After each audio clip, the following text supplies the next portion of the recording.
Hello, everyone, and welcome to episode 125 of Constructive Criticism. I'm your host, just like every week, Spencer, and I'm joined by my co-hosts, Rain Manny. Hi guys, how's it going? And Casey. I didn't give Grey Merchant of Asphodel a 0. I know. Now that once you said it, I remembered us kind of even almost arguing on the show about it. Me thinking that it was obviously Stone Cold unplayable. You thinking that it was Fringe playable. My whole life is a lie. Yeah. I lived my whole life thinking that I was smart and gave Grey Merchant of Asphodel a 0. Now I just don't know what to do with my life. What rating did you give it? A 2. I mean, you were the closest to not being wrong. No, I think I was just not wrong. I mean, okay, but sure. Let's move on because it's gonna make me sad. So this podcast is brought to you by Oasis Games. Every week you can check them out at oasisgamesslc.com. You can get 15% off of your first order by using the code CCMTG at checkout. That's a pretty good deal. Oh, it's a great deal. It's like the best store on earth.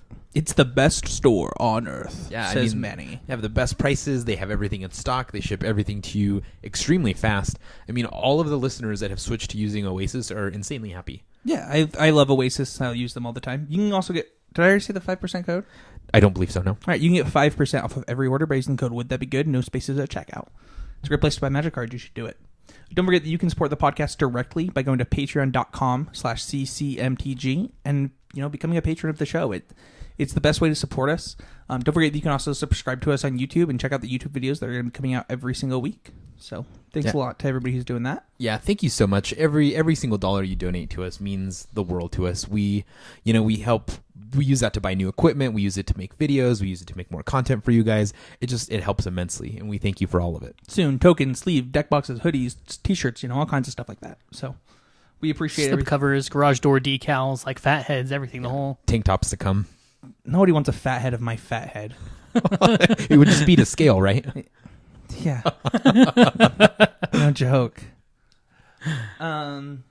Let's move on to what this podcast is all about, though. We're going to talk about hashtag always improving. Hashtag always improving is kind of like our way of showing that we're never done getting better either. Like, it's so easy to give up or not even give up. Like, just think that you're done improving, that you are the best you can be. And that's just never true. There's just part of being a human that you can always be better at the thing that you're trying to get better at. Always room for improvement. Yeah, so this is our way of telling you guys how we're improving. So this week, so I've done a lot in the past 2 weeks to improve my mental health, hoping that will improve my Magic game.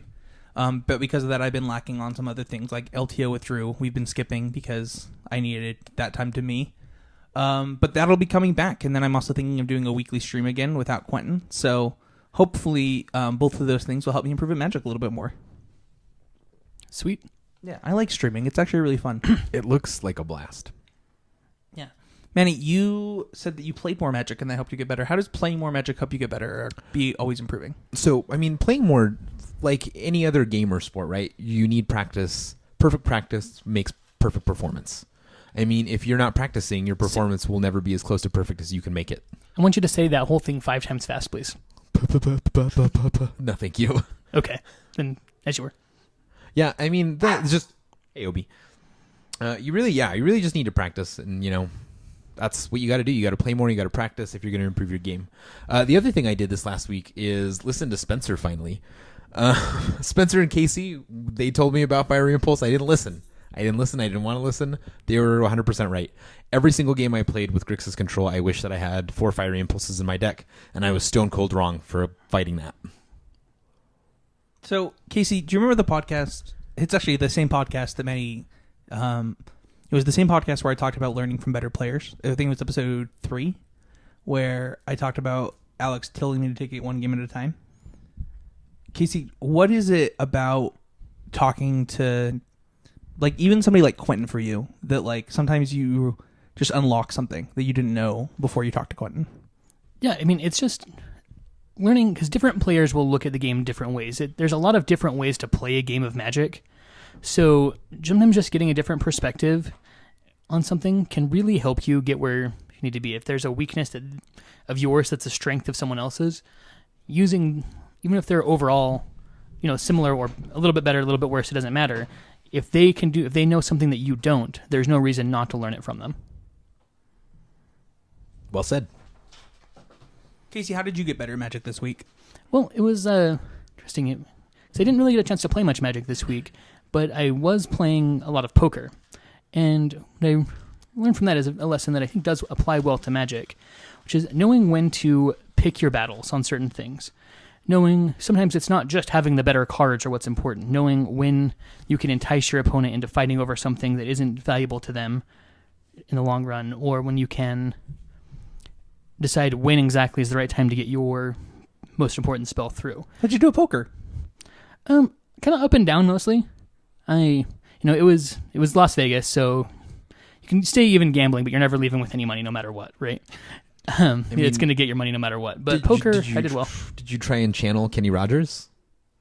Did you know when to hold them and when to fold them? Yeah, I know singing that. I feel like that's all. That was the most important thing you had to do. Yeah, I mean, I did do that. I assume he was not playing 5-card stud also. I did know when to walk away, but I think I didn't know when to run. What's the problem? It's hard when you have $300 of their money. It's like you're like, oh, I can win so much more off of this. Exactly. When you're playing with house money, it's tough, and that can apply to Magic too. Like when you're way ahead in a game, and sometimes there's only one thing you could possibly do to find the losing line. And it happens, right? People find it. It almost happened in the finals of the SCG Modern. Did you guys watch that? The Affinity player starting to randomly take turns off of activating the Aether Grid towards his face to kill creatures that didn't matter. Yeah, I did watch that. He did his best to give that game away because he felt so far ahead that the only way he could lose was something crazy happening. So he started taking a peculiar line, and it didn't end up mattering. But it easily could have. He added 3 turns to that game. Just like and learned that sometimes, when somebody is sitting, in poker, specifically how I learned it was somebody's sitting on a short stack, and meaning, they're... Oh, he also in that game could have activated Inkmoth Nexus, and then he could have instantly moved the cranial plating after attacks, and he didn't do it one time. Yeah. It was because he played super well leading up to that. I think it may have been nerves. I mean, everybody gets them sometimes, but sometimes it was just realizing when you're way ahead and realizing that your opponent is eventually going to get desperate, and that's when you need to fight over something. If it's just something random and arbitrary, then there's no need to force interaction of that when you're ahead. And when you're behind, knowing when your opponent is going to show a weakness that you can try to exploit. So, just some ideas, and I was thinking about Magic as I was learning this in poker, and I'm excited to try to apply some of these ideas. Awesome. So let's move on to card of the week. So, as often as we can, we're going to give out some Magic cards to some people. And this week, I wanted to give out some Goblin Dark Dwellers to one of our patrons of the show. Drum roll, please. Do you want me to say it? Kyle Anderson, we're going to give you some Goblin Dark Dwellers. Just hit us up either on Twitter or whatever. Just we want to make sure that we get the address and send it to the right place. I don't know how. Let's see here.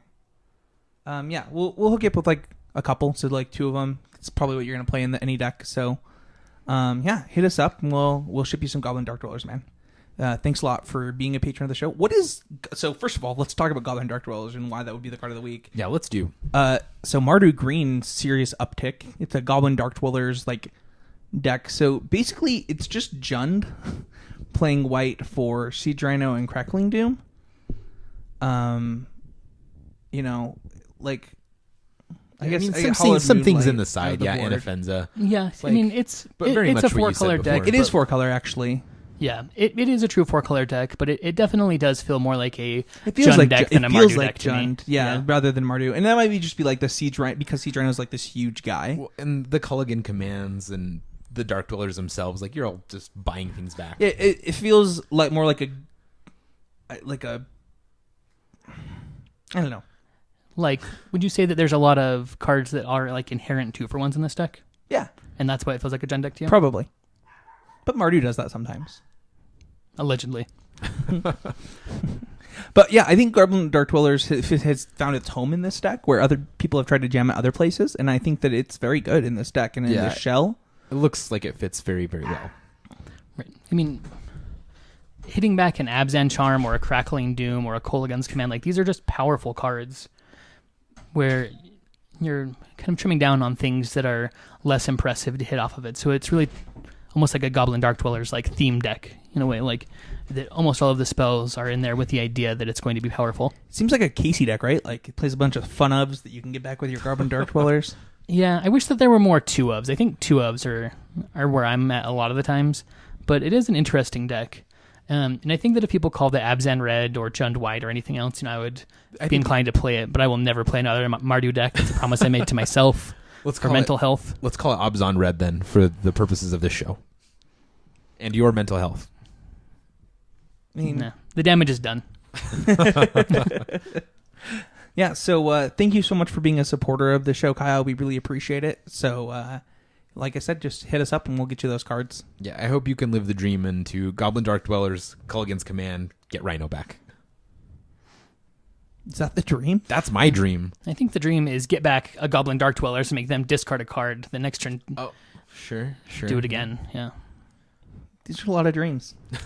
So we're going to move on to every week on the show, we kind of talk about a format, but one of the constructed formats is this is constructed criticism. And this week is Standard Week. And I didn't really want to do a power rankings on just the SEG Classic. Yeah, it's tough. These used to be like pretty easy. We could figure out, well in advance we were going to follow like a strict calendar. But organized play for both Wizards and SCG has gone through some changes this year as far as formats and structures. So we're kind of at an odd one this week. Yeah, because it was a modern... I mean, it was because it was a modern SCG, and I don't really want to talk about modern. Not at all.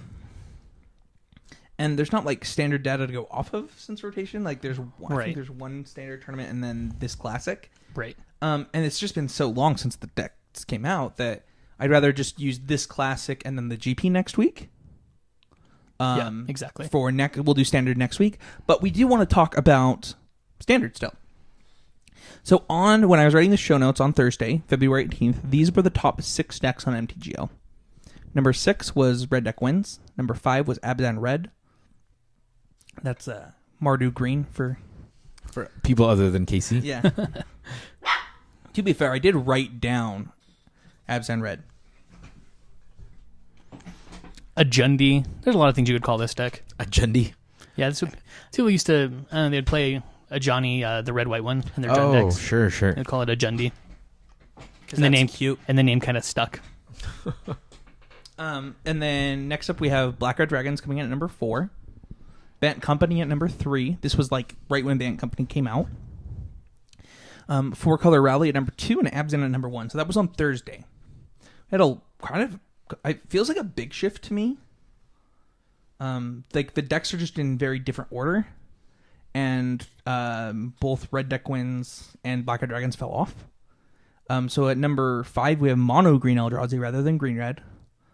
Also, we will get into this deck because I actually have an opinion on this. Number 4 we have Abzan Red. Number 3 we have Abzan. So those decks are getting closer to each other. And I think Abzan Red will overtake it eventually, actually. I mean, if we had included like the SCG results this weekend, I think that Abzan Red did better. Yeah, it's entirely possible. Yeah, I can definitely believe that.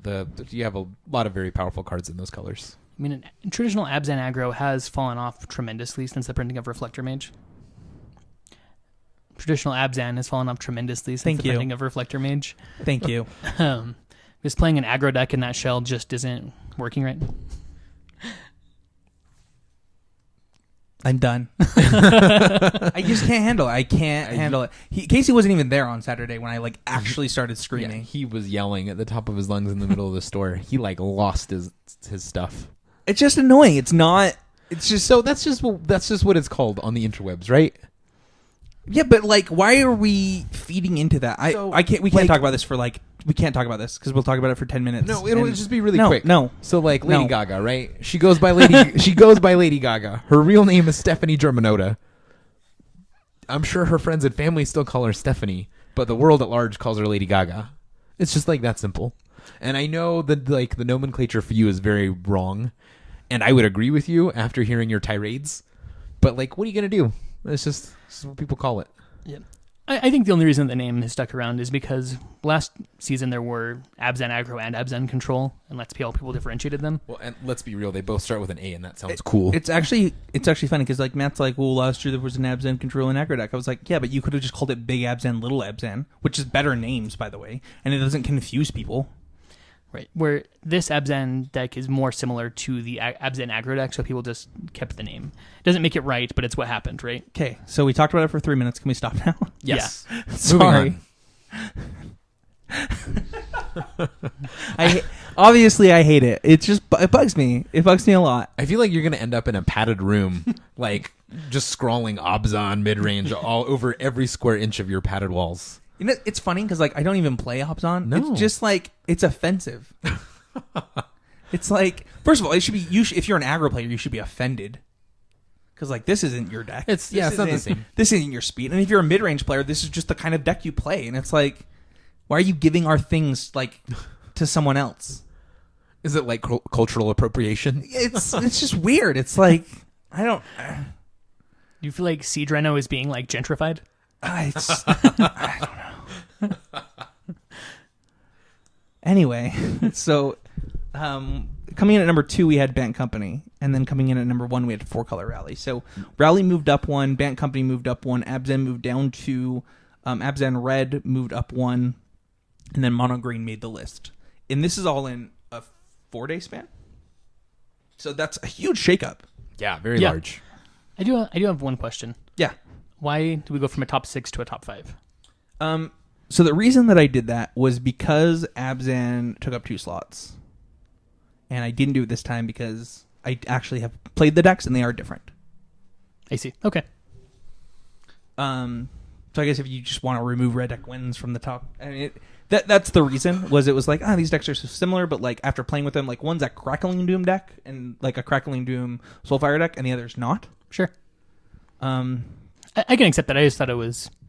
I actually don't love the current renditions of Abzan Red. The reason that I don't is I feel like you're missing out a lot in not playing Sylvan Advocate and not playing Anafenza. Because I feel like we've wanted like the 2-drop into 3-drop interaction with Anafenza so much that we've like played bad cards in these standard formats to do it. Like crazy bad ones. Yeah. Like and a lot bad. Yeah. And now like we have this like actual good 2-drop. Yeah, like that's good late game, good early game, and like we're kind of ignoring it. I have played almost nothing but Abzan this week. Or this week, in the last 2 days. This week, yeah. It feels like technically this week. And the reason for that is I just think Sylvan Advocate's like really powerful. Every time I see that card cast, it has an impact on the game for sure. Yeah, like stalls the board until it becomes a 4/5 and then it attacks. Or if you play an Anafenza after it, they're just like, my god. Yeah, if you can start putting counters on that thing, how can I ever beat you're this? in so much trouble. I think people are turned off because of like the nombo between Sylvan Advocate having Vigilance and Anafenza's ability to put counters on tapped creatures. Mm-hmm. And that makes people sad. That's it true. fills their heart with sadness. But I think that both cards are still powerful. I didn't know that was. I thought it just had to be attacking. No, you couldn't do that. Okay, I see. You can't do that. But my dreams are dashed. Sorry, brah.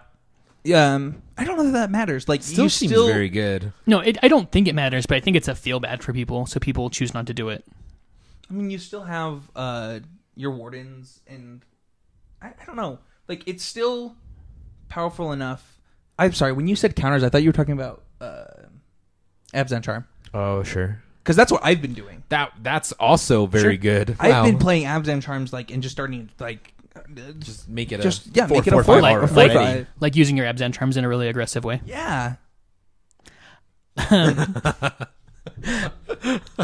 All right, you can finish this segment.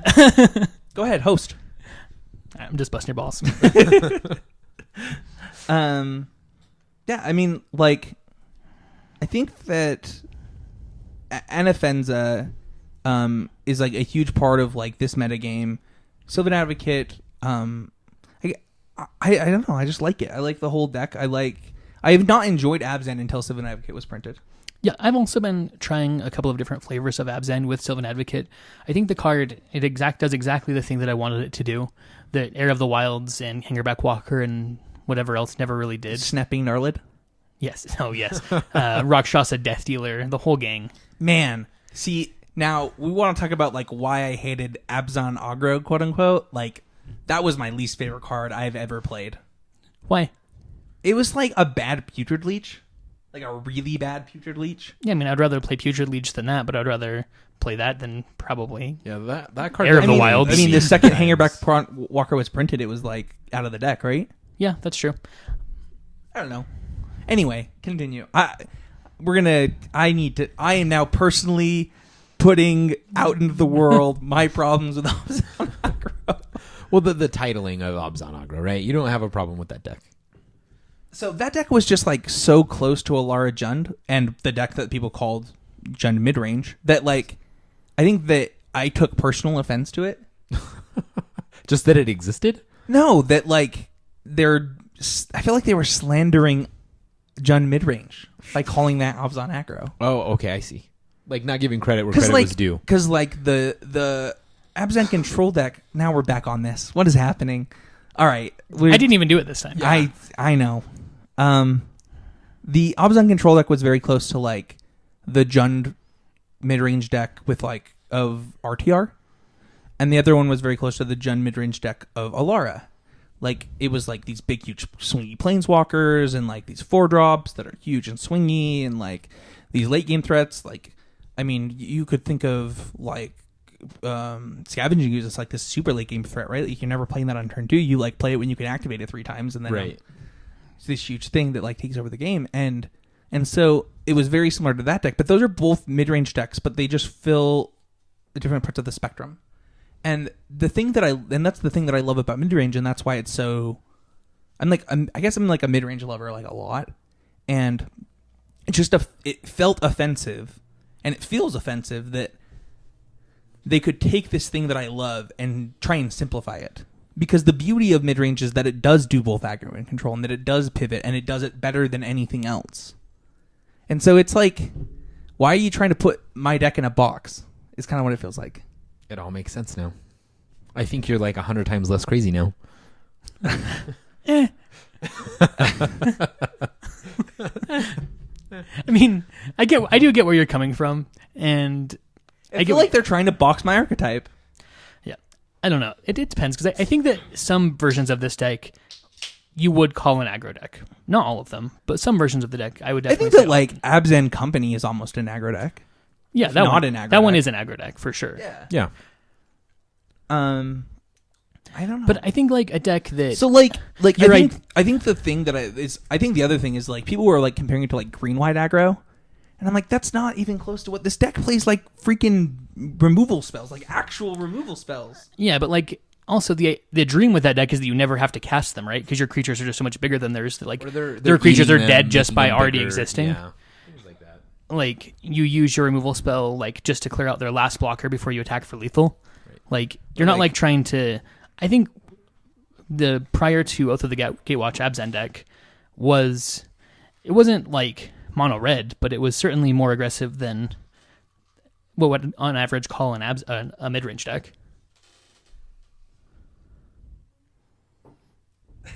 Yeah, I mean, I would definitely agree with that, but I would still think that it was a mid range deck, just on the more aggressive end. Yeah. I mean, you still were playing, Wingmate Rocks. I think things. that this specific version of Abzan, this deck, this Sylvan Advocate deck is. I have not enjoyed a black deck like this, like in a while. I don't know. I didn't like Abzan. Like, so last season, the majority of my games or last year, I started off with Abzan Whip. Like that was the first deck I built.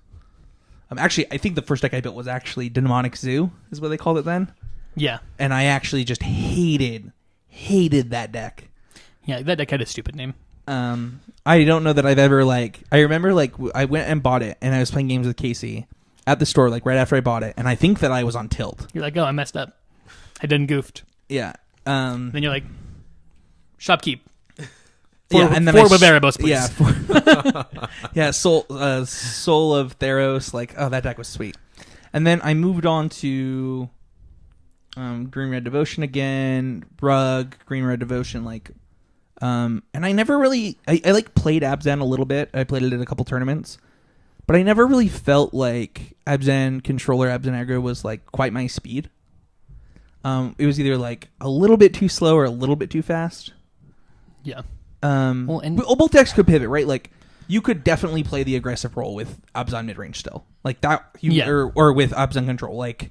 And if you were playing against a control deck, like you were the beatdown. Yeah, sure. You were definitely the beatdown. And if you were playing against an aggro deck with the aggro version, you were definitely the control deck, and that was fine. Like both, but it wasn't in the middle where I like it, where I get to decide post board what I'm doing.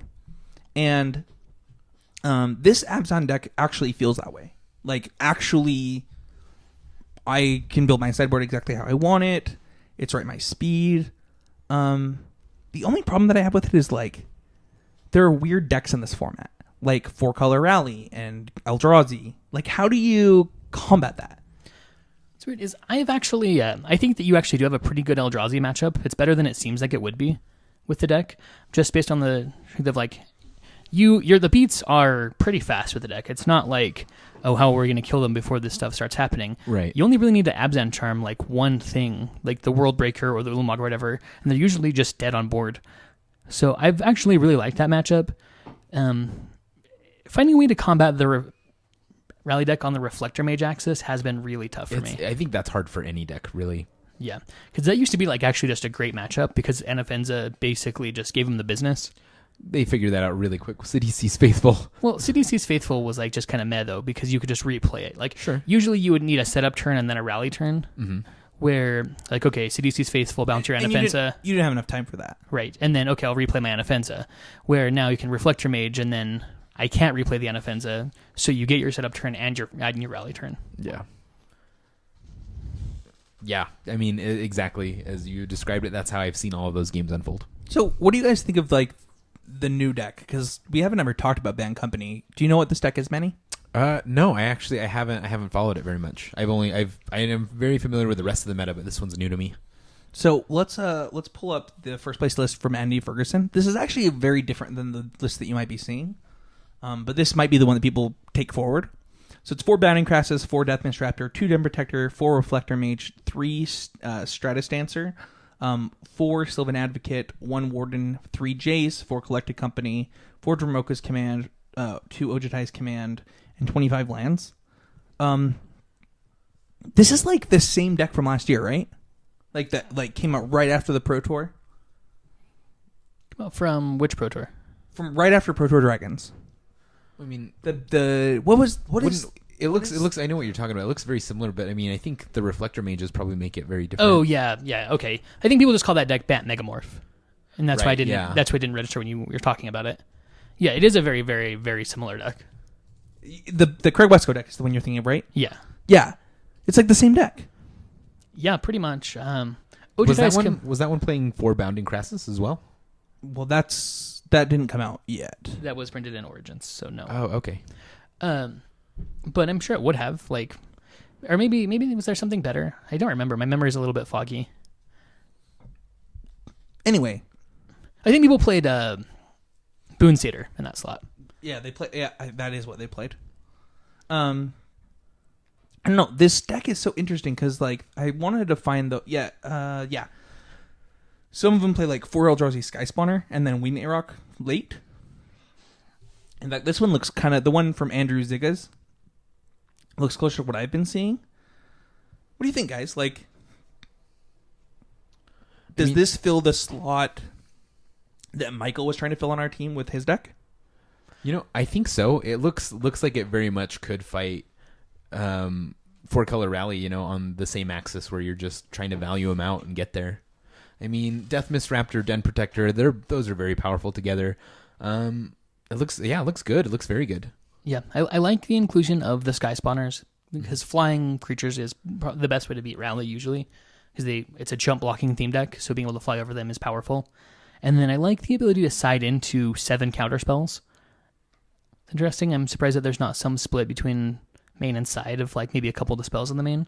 But I like the approach a lot. Yeah, with the 3 dispels and 4 disdainful strokes, it seems like you know exactly what you're wanting to shut down, and you're going to do it very mana effectively. Yeah, exactly. I'm a huge. It's funny. Like, there's not a lot you have to do to convince me to play a blue-green deck, but this one doesn't do it for me. White's your least favorite color. Yeah, because this is a green-white deck splashing blue. Is that what it is? Yeah. Yeah. This is like green-white aggro. Like, all that's missing is a 4/4 for 3. The rest of the gang's all here. Yeah, bunch of stupid 3-drops. Some stupid card. Yeah, it's a green-white deck. Okay. Yeah, I guess there's no Watch Wolf either, but it's like there's all the What are you elements talking are there. about? There's no Watch Wolf. Oh, this one doesn't play Watch Wolf. What's the... Are you talking Warden of the First Tree. Oh, yeah. It doesn't have the trademark one Warden of the First Tree that Andy Ferguson decks have. Is that a trademark? He's the only person I've ever seen do it, and he's done it on every deck list I've seen of his. So is his plan just to draw that on like turn 20 every time and win the game with it? Must be. So what would you guys like to play in Standard? So there's a PPTQ. There's an RPTQ in Standard tomorrow. What are you playing and why? Wait, that's tomorrow? No. Was that? No. Oh, I see. Hypothetically. Okay. I'm tracking now. I gotcha. I would either play Obzon or Bant Company. I think You didn't know about Band Company until 20 minutes ago. Yeah, but it looks super sweet. Okay. And let me tell you something. Let me tell you why. So Let me tell you a story. Let me tell you.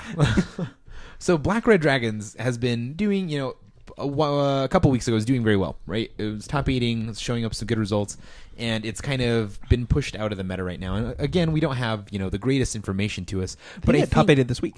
Did it? No, it didn't. Yeah. So even if it had, people are ready for it now. Like they're like, oh yeah, I've seen this movie before. Thunderbreak, Culligan, got it. What do you want me to And click? they're ready for it. Sorry, Casey not wants gonna- to see. Sure. Oh my gosh. Oh, wow. You, That's- don't even talk about that. Go deck. back. Whoa. Wrong way, go back. Just put that away. I don't want to see. What is it? Kytheon's are regulars. Is What this is real this life? Brave the Sands. Oh, wow. I thought that this was... Okay, so there's a Bant aggro deck that top 16 this classic that I assumed just was another Bant company / Megamorph deck. So I wanted to look at it just to make sure to see like why it was different. And boy, is it different. Deck has a Dragon Lord Dramoka in it. Vryn Wingmare. That's the only green card in the deck. What? In the 75, the only green card is Dragon Lord Dramoka. What is this nonsense? It's mono white splash blue. What?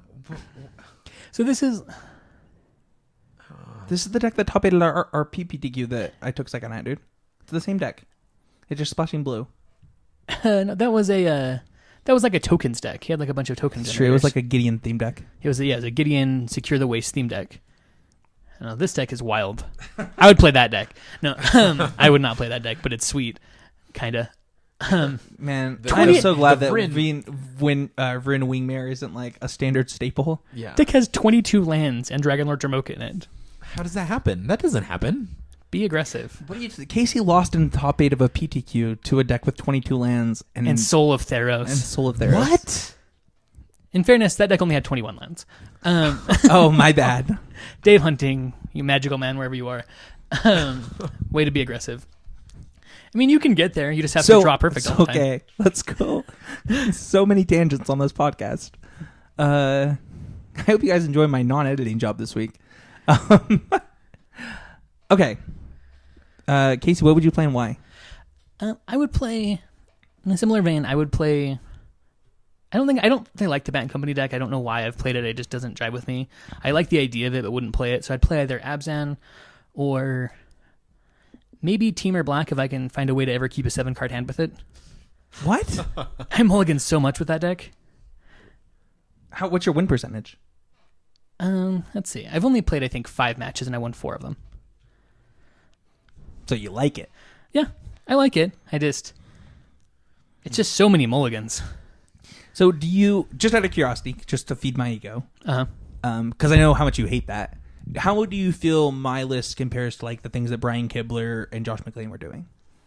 I don't even remember their deck list, so... They were like the 4-drop, the one that like you can pay colored mana. Oh, the Converge 4-drop guy. Yeah. Wasteland Wonder, is that what it's Yeah, called? and then they played like the weird 2-drops that you don't like, the Air of the Wilds and Snapping Gnarlids. yeah. It kind of feels like a real mid-range deck, doesn't it? Yeah, I would be okay with Snapping Gnarlid somewhere in the deck because that's what I wanted was like another 2-drop. That's actually the thing that like I found myself mulliganing for was needing like an early creature.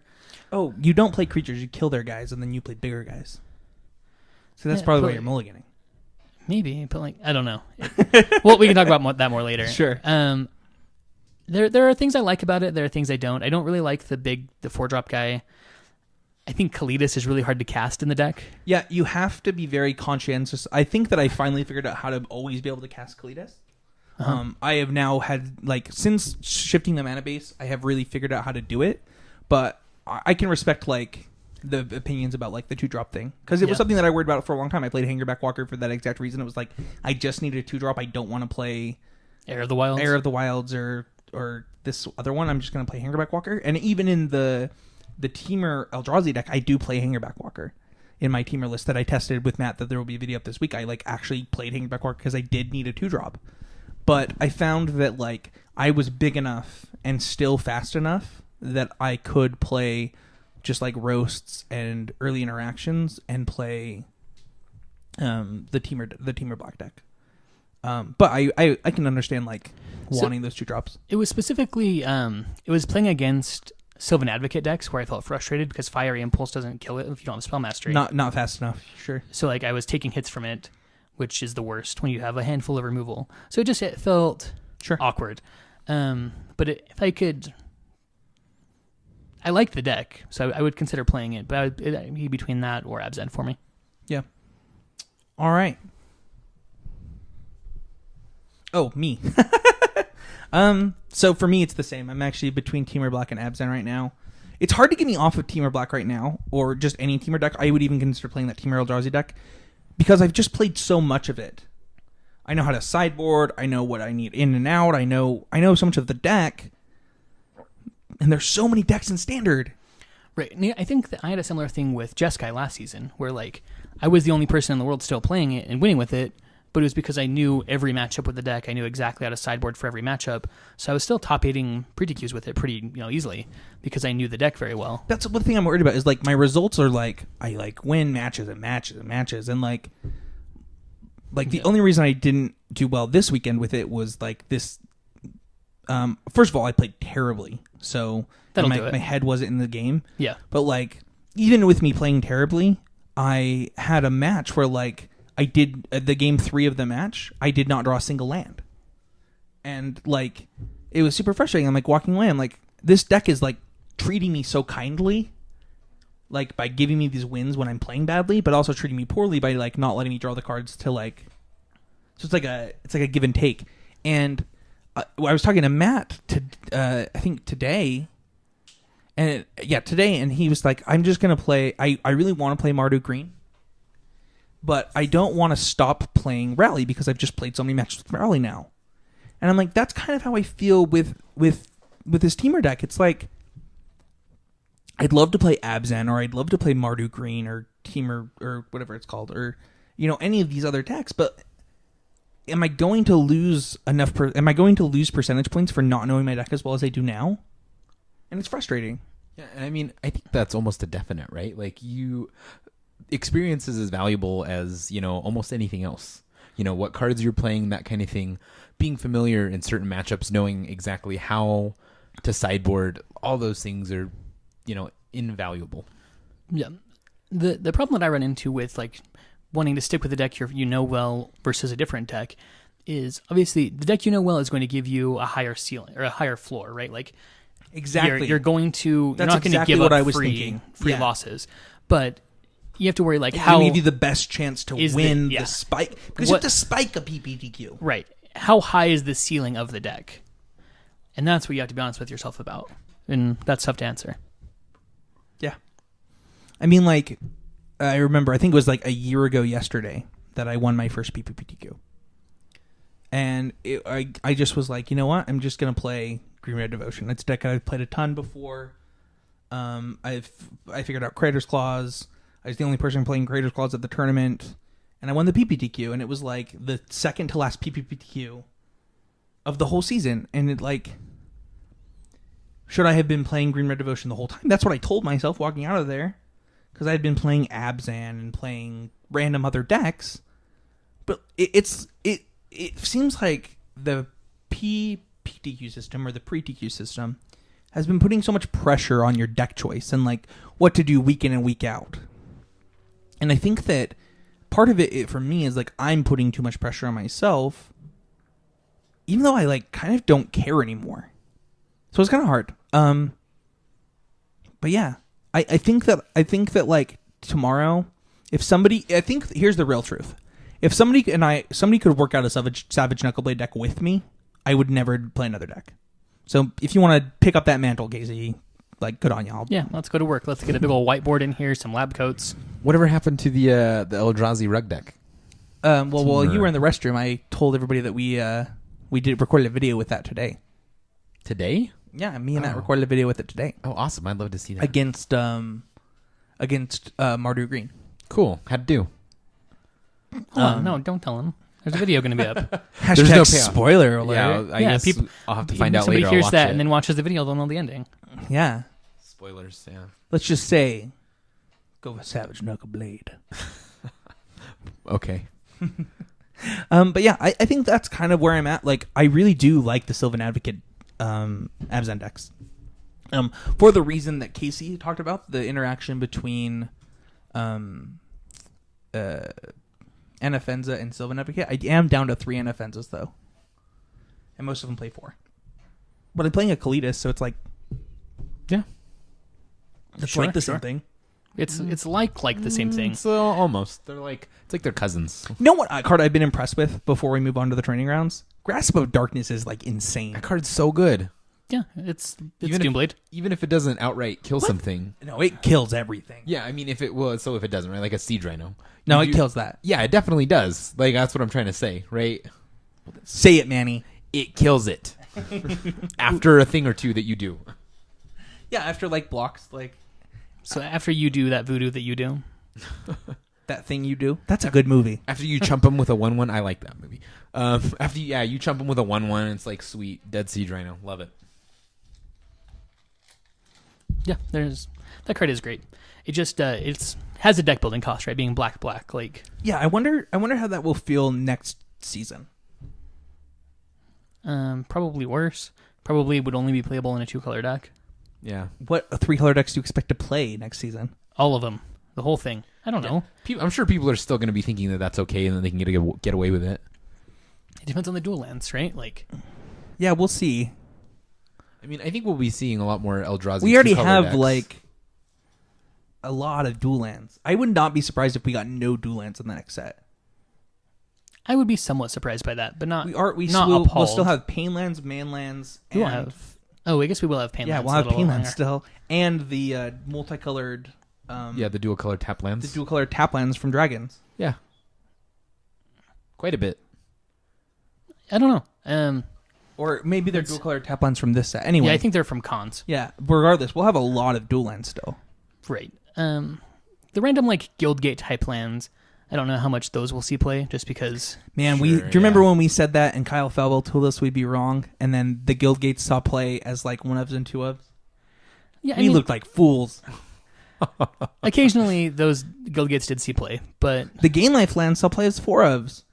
when did that ever happen? All the time. All the time in All the 2-color decks time. last Oh, year. sure, yeah, in like blue-black control, sure. Yeah, and in Green Red Devotion. And Yeah, that was a real thing. That was, yeah. yeah, I'm just saying, man. Just saying. So what do you guys think about, so with Eldrazi in a nutshell, with splashing 2 colors, I mean, it gives you a lot of pain lands, right? Like, in essence, tri-lands. So, like, let's say you have Oh, Eldrazi. I see what yeah, you're saying. Yeah, yeah. Like, and, if I'm I don't playing- know. I was thinking about that today as I was playing Teamer Eldrazi. I it was gives like, you, like, 12 pain lands, like, access to. That's a lot. I was wondering, like, is Rug the best color combination for these cards? Because, like, Matter Reshaper's insane. We'll see. We'll see. Sure. This is not constructive criticism. This is a whole nother podcast.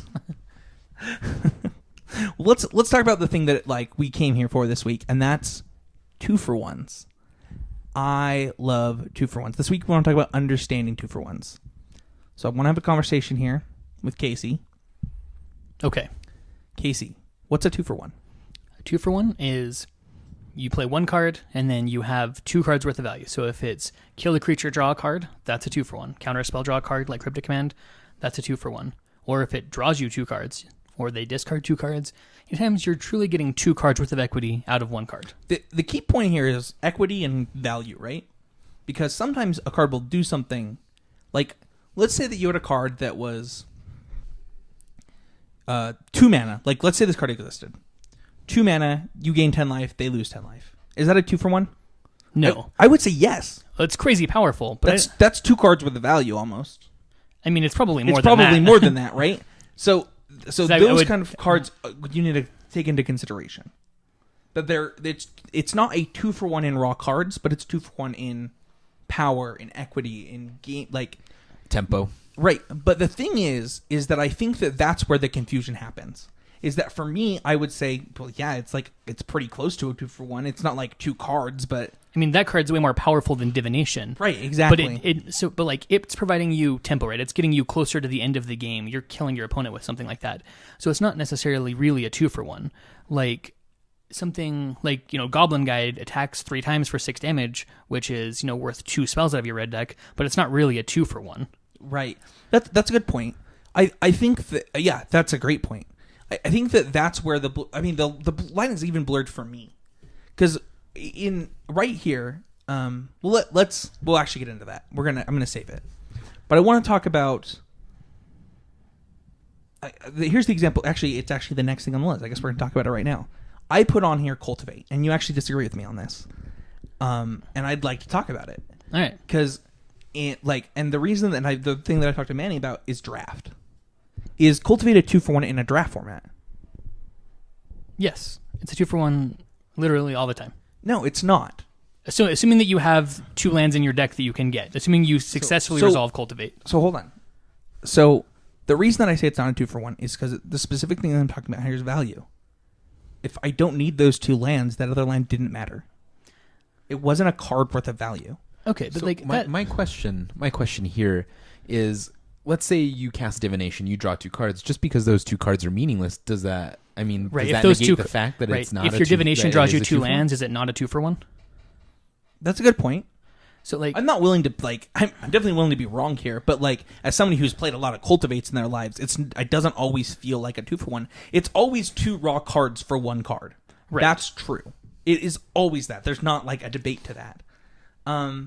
The thing that I want to talk about here, and the reason maybe Cultivate was the bad example, maybe Crackling Doom is literally the best example for this. Yeah. I think that because the fact that you're always getting 2 cards technically out of Cultivate, it might be a bad example. I don't think you always get 2 cards out of value out of Cultivate, which was one of the things I want to talk about on this. But the common discrepancies that people come up with are crazy. Search Warrant is one. Zoom tight. That people call the 2-for-1. Isn't that card a 0-for-1? That card does nothing. I believe Search Warrant is look at your opponent's hand, gain life equal to something. I think it's gains. I think it might just be gain 7 life. What? But that to me that But reads. It's one of my least favorite cards ever. Look at the things that are going to kill you because you decided to play this card. yeah, Target player reveals his or her hand. You gain life equal to the number of cards in that player's hand. oh okay. So I was living the dream by thinking it gained you 7 life. So people read this card, they see I get to look at their hand and I get to gain life. That's 2 things for 1 card. That's a 2-for-1. It does 2 things for 1 card. Not in my world. Yeah. So this card does actual nothing other than look suspiciously like Dramatic Rescue when you're drafting Return to Ravnica. Yeah, when you're on MTGO and you have to click, your cards pretty quickly, and you see that mana cost in the top right corner, you're going to draft it, and then be very mad. Yes. Very.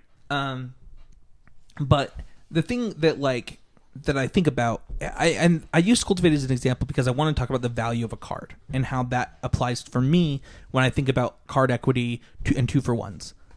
So raw cards is important. Divination was a great example, to counter my point about Cultivate. Manny used the example, what if you Divination into 2 bad cards? Did you not get 2 cards out of it? And the answer is no, you did. You always get 2 cards out of that, and you always get 2 specifically lands out of out of Cultivate. The thing that I want to think about here is search warrant. Like, how does somebody come to the logical conclusion that this is a 2-for-1? Casey? Because it specifically does two things, right? Which is silly, but like neither of those effects are worth half a card, right? They're not. It would have to do that plus something. Like it would have to be those two things plus something else to make that card even a 1-for-1. So let's talk about the card that I put down here next. And the thing that I put down here is Charms and Crackling Doom. And I want to talk specifically about Crackling Doom. So Crackling Doom, when we sat down earlier today, like literally an hour ago, Manny said that card's a 2-for-1. And I explained to you why it wasn't, Manny. And you then understood why it wasn't a 2-for-1. So as somebody who just learned it... Yeah. Do you not remember this? No, I remember. I didn't say it was a 2-for-1. I said it has two effects, but is like very much one card. You and I, when we... Yeah, like an hour ago. So an hour ago we talked about it. One of the reasons I brought this up was because you and I and somebody else have talked about this card being a 2-for-1. Sure. And so the first time around, I did agree with that. So in conjunction with things like Young Pyromancer and Monastery Mentor, I was under the impression that it was a 2-for-1. Now, a few months later, I understand why it is not that. Sure. So why isn't it a 2-for-1? You get Shock. Not really. But, yeah, right. And Edict Effect. Sure. So those are two cards you'd play. Yeah, absolutely. But I mean, it only, in the end, can trade for one other card, right? So if there's, sometimes none if you're only using it for the 2 damage effect. Yeah. So here's one thing, is that life is a resource. It's not a card, right? Cards are resources, but you're not trading two, like, what is a resource? Like, what is one resource of life? Right. And is it 1? That's very. Is it 6? That's very tough to define. Because it's 2 damage. Like Pulse of Marasa in draft is actually a good Magic card, right? That's gain 6 life, regrowth a creature or land. Yeah. And but if that card gained you 3 life, you wouldn't play it. Right. Or if that card gained you 1 life, you wouldn't play it. Or so what is the unit of equity in which life is worth something, Manny? Right, like Painful Truths, right? I think that's a really good example where you're paying 3 life to draw 3 cards, where you're trading like one equity, one piece of resource for another resource. Right, like you're trading dollars for euros. So sure. Do you get what I'm trying to say? I do get what you're trying to say. Yeah. Yeah. I kind of understand it. Where if you were to present the question to, a lot of people who play that card, can I take 3 of your life and give you 3 cards? Almost everybody's going to say yes all day. I mean, at the end of the day, you're using another resource at the same time too, right, though? You're also using mana. So right, you're using 2 resources to gain one very... a resource that's just much more important. And that's what's important with these 2-for-1s. Actually, I think, Manny, the point you brought up is great. Because how much more is it important that you get cards rather than life or mana? Yeah. Well, and that's what matters. I think there's 2 major accesses that you can win a game of Magic on. One of them is card advantage. The other one is tempo. Right? Like there's other ways to win. So mana and cards. I think. Yeah, right? I think those are the. Or just by choosing to play Painful Truths, you're taking, usually, especially if it's on turn 3, you're taking a turn off of affecting the board. I think that this is important in lots of ways. We'll talk about. I think that you both are bringing up amazing points. So aggro decks, they play cheap, crappy creatures to affect one of your resources quickly, and they use less of a resource. Right, exactly. Or they maximize their resources, right? They maximize their mana to deal you the most damage, and that's 2 resources, right? They're maximizing 2 resources available. When you think about ramp decks, right? They're gaining a mana advantage. They get to cast bigger things to use more of their mana late in the game. Right. You're taking a turn off by casting Rampant Growth to cast a 4/4 on turn 3. Right, exactly. And so those things are these are different resources. So when you think about Crackling Doom, it's taking one resource that isn't worth a card. Because clearly I would pay 2 life to draw 1 card. Same. In fact, I've done a lot of times in Hearthstone. Yeah, I mean... It's 1.5 life, but I've done it a lot. It's... 6 times throughout a game. Yeah. And the reason that is because, first of all, it's a gambler's mentality where, the next thing could be so much greater than the thing you have in front of This you. next card could be anything. It could Possibly, even be but a I think it's really you're more thinking about the tempo of the game, right? If you don't have enough fuel to stay in it, then you're gonna get Right, raced because out. I think it's because a 4/4 is so much better than 4 life. Right? Yeah. Because that 4/4 is either 4 of their life, a card of theirs, Every turn. 8 of their life, 12 of their life. Like, it does so much more than just be a 4/4. If the same thing is true of a counterspell, right? It could be not their 4/4, or it could, like, you know what I mean? Yeah. I mean, yeah, if it's counterspell, it can be anything. Like, that can be... It could be a boat. Yeah, it could be either a card that you die with in your hand, or it could be a card that completely changes the flow of the game. And you don't know, but, like, you're... Yeah, it stops you from losing to their Exactly. It stops you from losing to whatever. Yeah. It's a safety valve. So, obviously here we're talking about the value of, like, a card. Like, Well, I mean, how many times have they given us the option to pay a life for a card and we didn't take it? Never. Never. Not Not even once. Not my whole life. Like, you remember Necropotence? Yeah. Do you remember what's the 6-mana one? Yawgmoth's Bargain? Yeah. And the, if we the look fixed at version of Yawgmoth's if we look at the inverse, if we were to, let's say, have a card that says you gain 3 life, right? And you, Or what if can you imagine if they said discard a card to gain a life? You would never play that card. No, not even once. Like, that would just... What if you had to discard a card to gain 2 life? Would you play that card? Nope. That's what I'm saying is, like, there's so much equity. What about 11 life? Would you I just, would discard a card to gain 11 life. Yeah, that's a lot. like Nourishing Shoal? Yeah. Yeah. like Right, that. yeah, that's very good. So there is a point where it becomes worth a card, right? Right. It But just- that's the thing is you have to decide which resource is worth what. Right. Like, and that's it's I think it's one of the reasons that set reviews are so hard. I Because Right. each individual card like makes us evaluate our resources in a different way. Yeah, I pooped the bed so hard on Sylvan Advocate. Just the worst. Did you say it wasn't playable? I said it was stone cold unplayable. Oh, Yeah. I mean, granted, it you was didn't. like... No one was going to bring that up. You didn't Oh, have to say that. I wanted to. It's been weighing so heavily on my conscience since I said it. I can't sleep. I can't eat anymore. I hate myself. I was like, this card sucks. It's so stupid. One of our listeners, I think Kyle, was like, oh no, it looks really good. I see a lot of promise in it. And I was like, whatevs.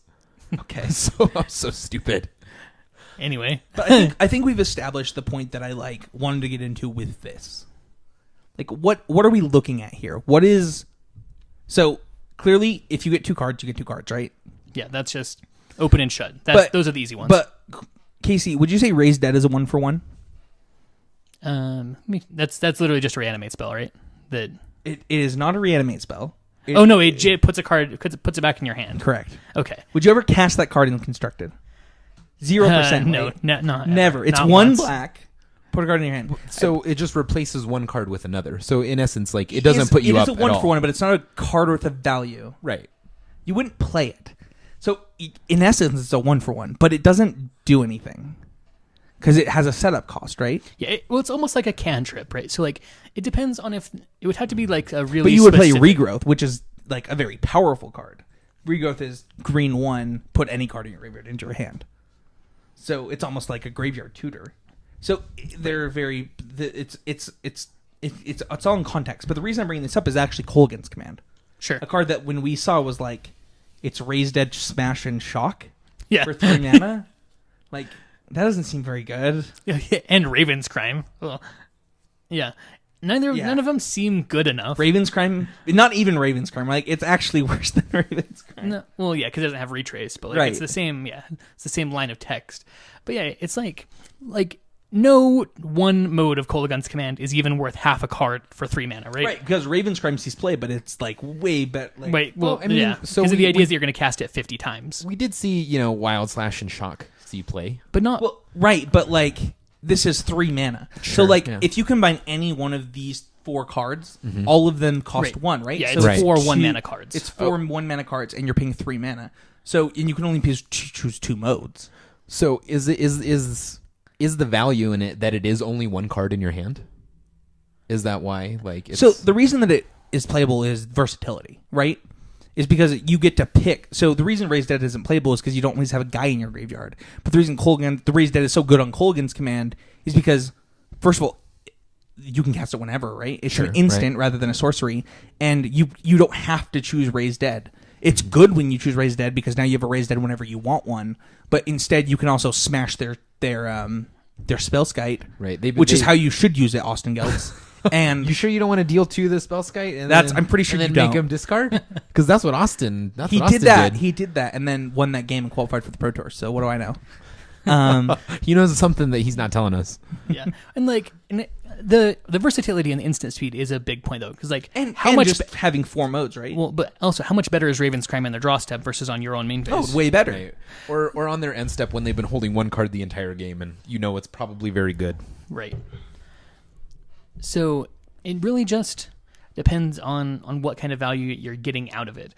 Koligon's command unless you're shocking their face, almost any other combination of modes of that card are going to result in a 2-for-1. Right. And that's what I was going to say is how often is Kolaghan's command a 2-for-1? It's almost always a 2-for-1. Yeah, unless you're shocking them, in which case it's usually a game for 1, right? They have 2 life, and then now they have none. Because you don't you're not okay, Koligon's command you're at 17. That never happens. That's never happened before. I think that it's important to note the context in which a card, because when we read the card, how hard is it? I talked about how set reviews are hard, right? How hard was it for us to see that this card is always a 2-for-1?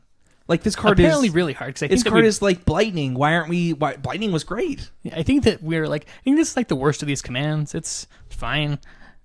And did we say that? I think we probably did. So we said Dramoka's. I'm sure we said Ojutai's command is the worst. I'm sure we said Ojutai's command is the best. I didn't. I thought What? that Dramoka's command. Are you thinking of Salemgar's command? Because Yeah, that one's that's gotta actually be the worst. Silumgar's. That's awful. I mean, I everyone don't in know. the world. Quentin was pretty in love with Salemgar's command. Huh.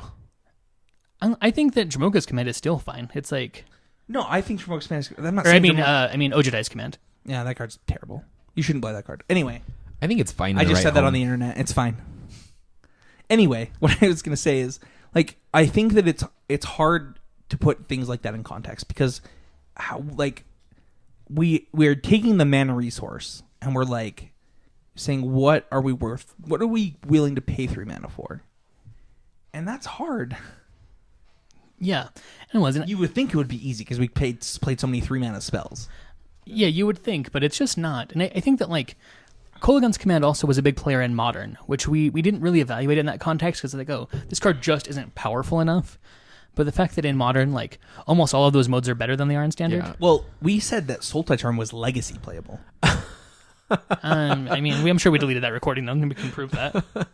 No, I mean, I you said still it think again. it's legacy playable. Well, you're out of your mind. Yeah. No, I still think that card is... No, it's totally legacy playable. That It's card is- seen legacy play. I mean, I still think a that lot card, of garbage has. I still think that card is playable, just because the fact that it's not played doesn't necessarily mean it's not playable. It's the best of the charms that were printed. I don't even think it's close. yeah. You think it's better than Obzon Charm? So because we live in a world where ultimate price isn't great, that card is not great. Right. But if we lived in a world of monocolored creatures, Okay. Sultai Charm would be the best charm, and it would be by so much. Right. Ultimate, the actual card, Ultimate Price is in Standard. So it was and destroy it is not playable. monocolored creature, target enchantment, and then what was the third mode? Draw 2, discard 1. Okay. I think it's naturalized. I think it's artifact or enchantment. Yeah, Is it's it? naturalize Oh, Ultimate wow. Price or... That makes it a little bit better. Yeah. I mean, I think one of the reasons Kulligan's Command is so good in the Eternal formats is because it can deal with artifacts. Artifacts Right. I mean, it's are insane against affinity. Yeah. It kills spells guide. I mean, it does a lot of ensnaring things. bridges. Man, that card is hard to answer. Yeah. And it was a very versatile card that we definitely underrated the versatility of it. Yeah. I want to talk about a few examples before we wrap this up, and then we'll kind of put a bow on it. So token makers. So things that I thought about were Raise the Alarm and Hordeling Outburst. Oh my gosh, the number of times somebody told me that their Raise the Alarm is a 2-for-1 is way too many. The number of times that I've cast Raise for Alarm and it's been a 2-for-1 is some number. Right. But those aren't the same thing. Right. If you attack me with 2 Savannah Lions and I say Raise the Alarm, block them up, that I just got a 2-for-1. But if I say Raise the Alarm on your end step, untap, attack you for 2, I just played a Grizzly Bear with Flash. That's not a 2-for-1. There are times where when my opponents have cast Hordeling Outburst, it has felt like a 3-for-1, but it's not. It's a 3/3 split into 3 separate tokens for 3 mana. And that's hard for a lot of people to see. So when you're playing tokens, you're not getting so the cards they're so I think so let's say that instead that Hordling Outburst made 2/2s. That's a 3-for-1. Yeah, because the 2/2 is a real because creature. I paid 3 mana for 3 2/2s, and I pay 1 mana for a 2/2. For 6 power and toughness. Right. I would pay a mana for a 2/2. That's Right. that's a 3-for-1. That's 3 cards. Because the value of that card, the value of that 2/2 is a card is 1 mana, right? And I would pay 1 mana for a 2/2. I then got that value. Right. And another way to simplify it, which I really like, is secure the waste. So if you spend 7 mana to make 6 guys with, 1/1 power and toughness, would you consider that you just played 6 cards? No. No, not at all. I mean, But what if I'd already emblemed a Gideon and then I untap and play a Sorin and plus it Well, I mean, and attack for 1,000,000? Then you won the game and you're not Well, then worried. I'm You're dead. not thinking about that, yeah.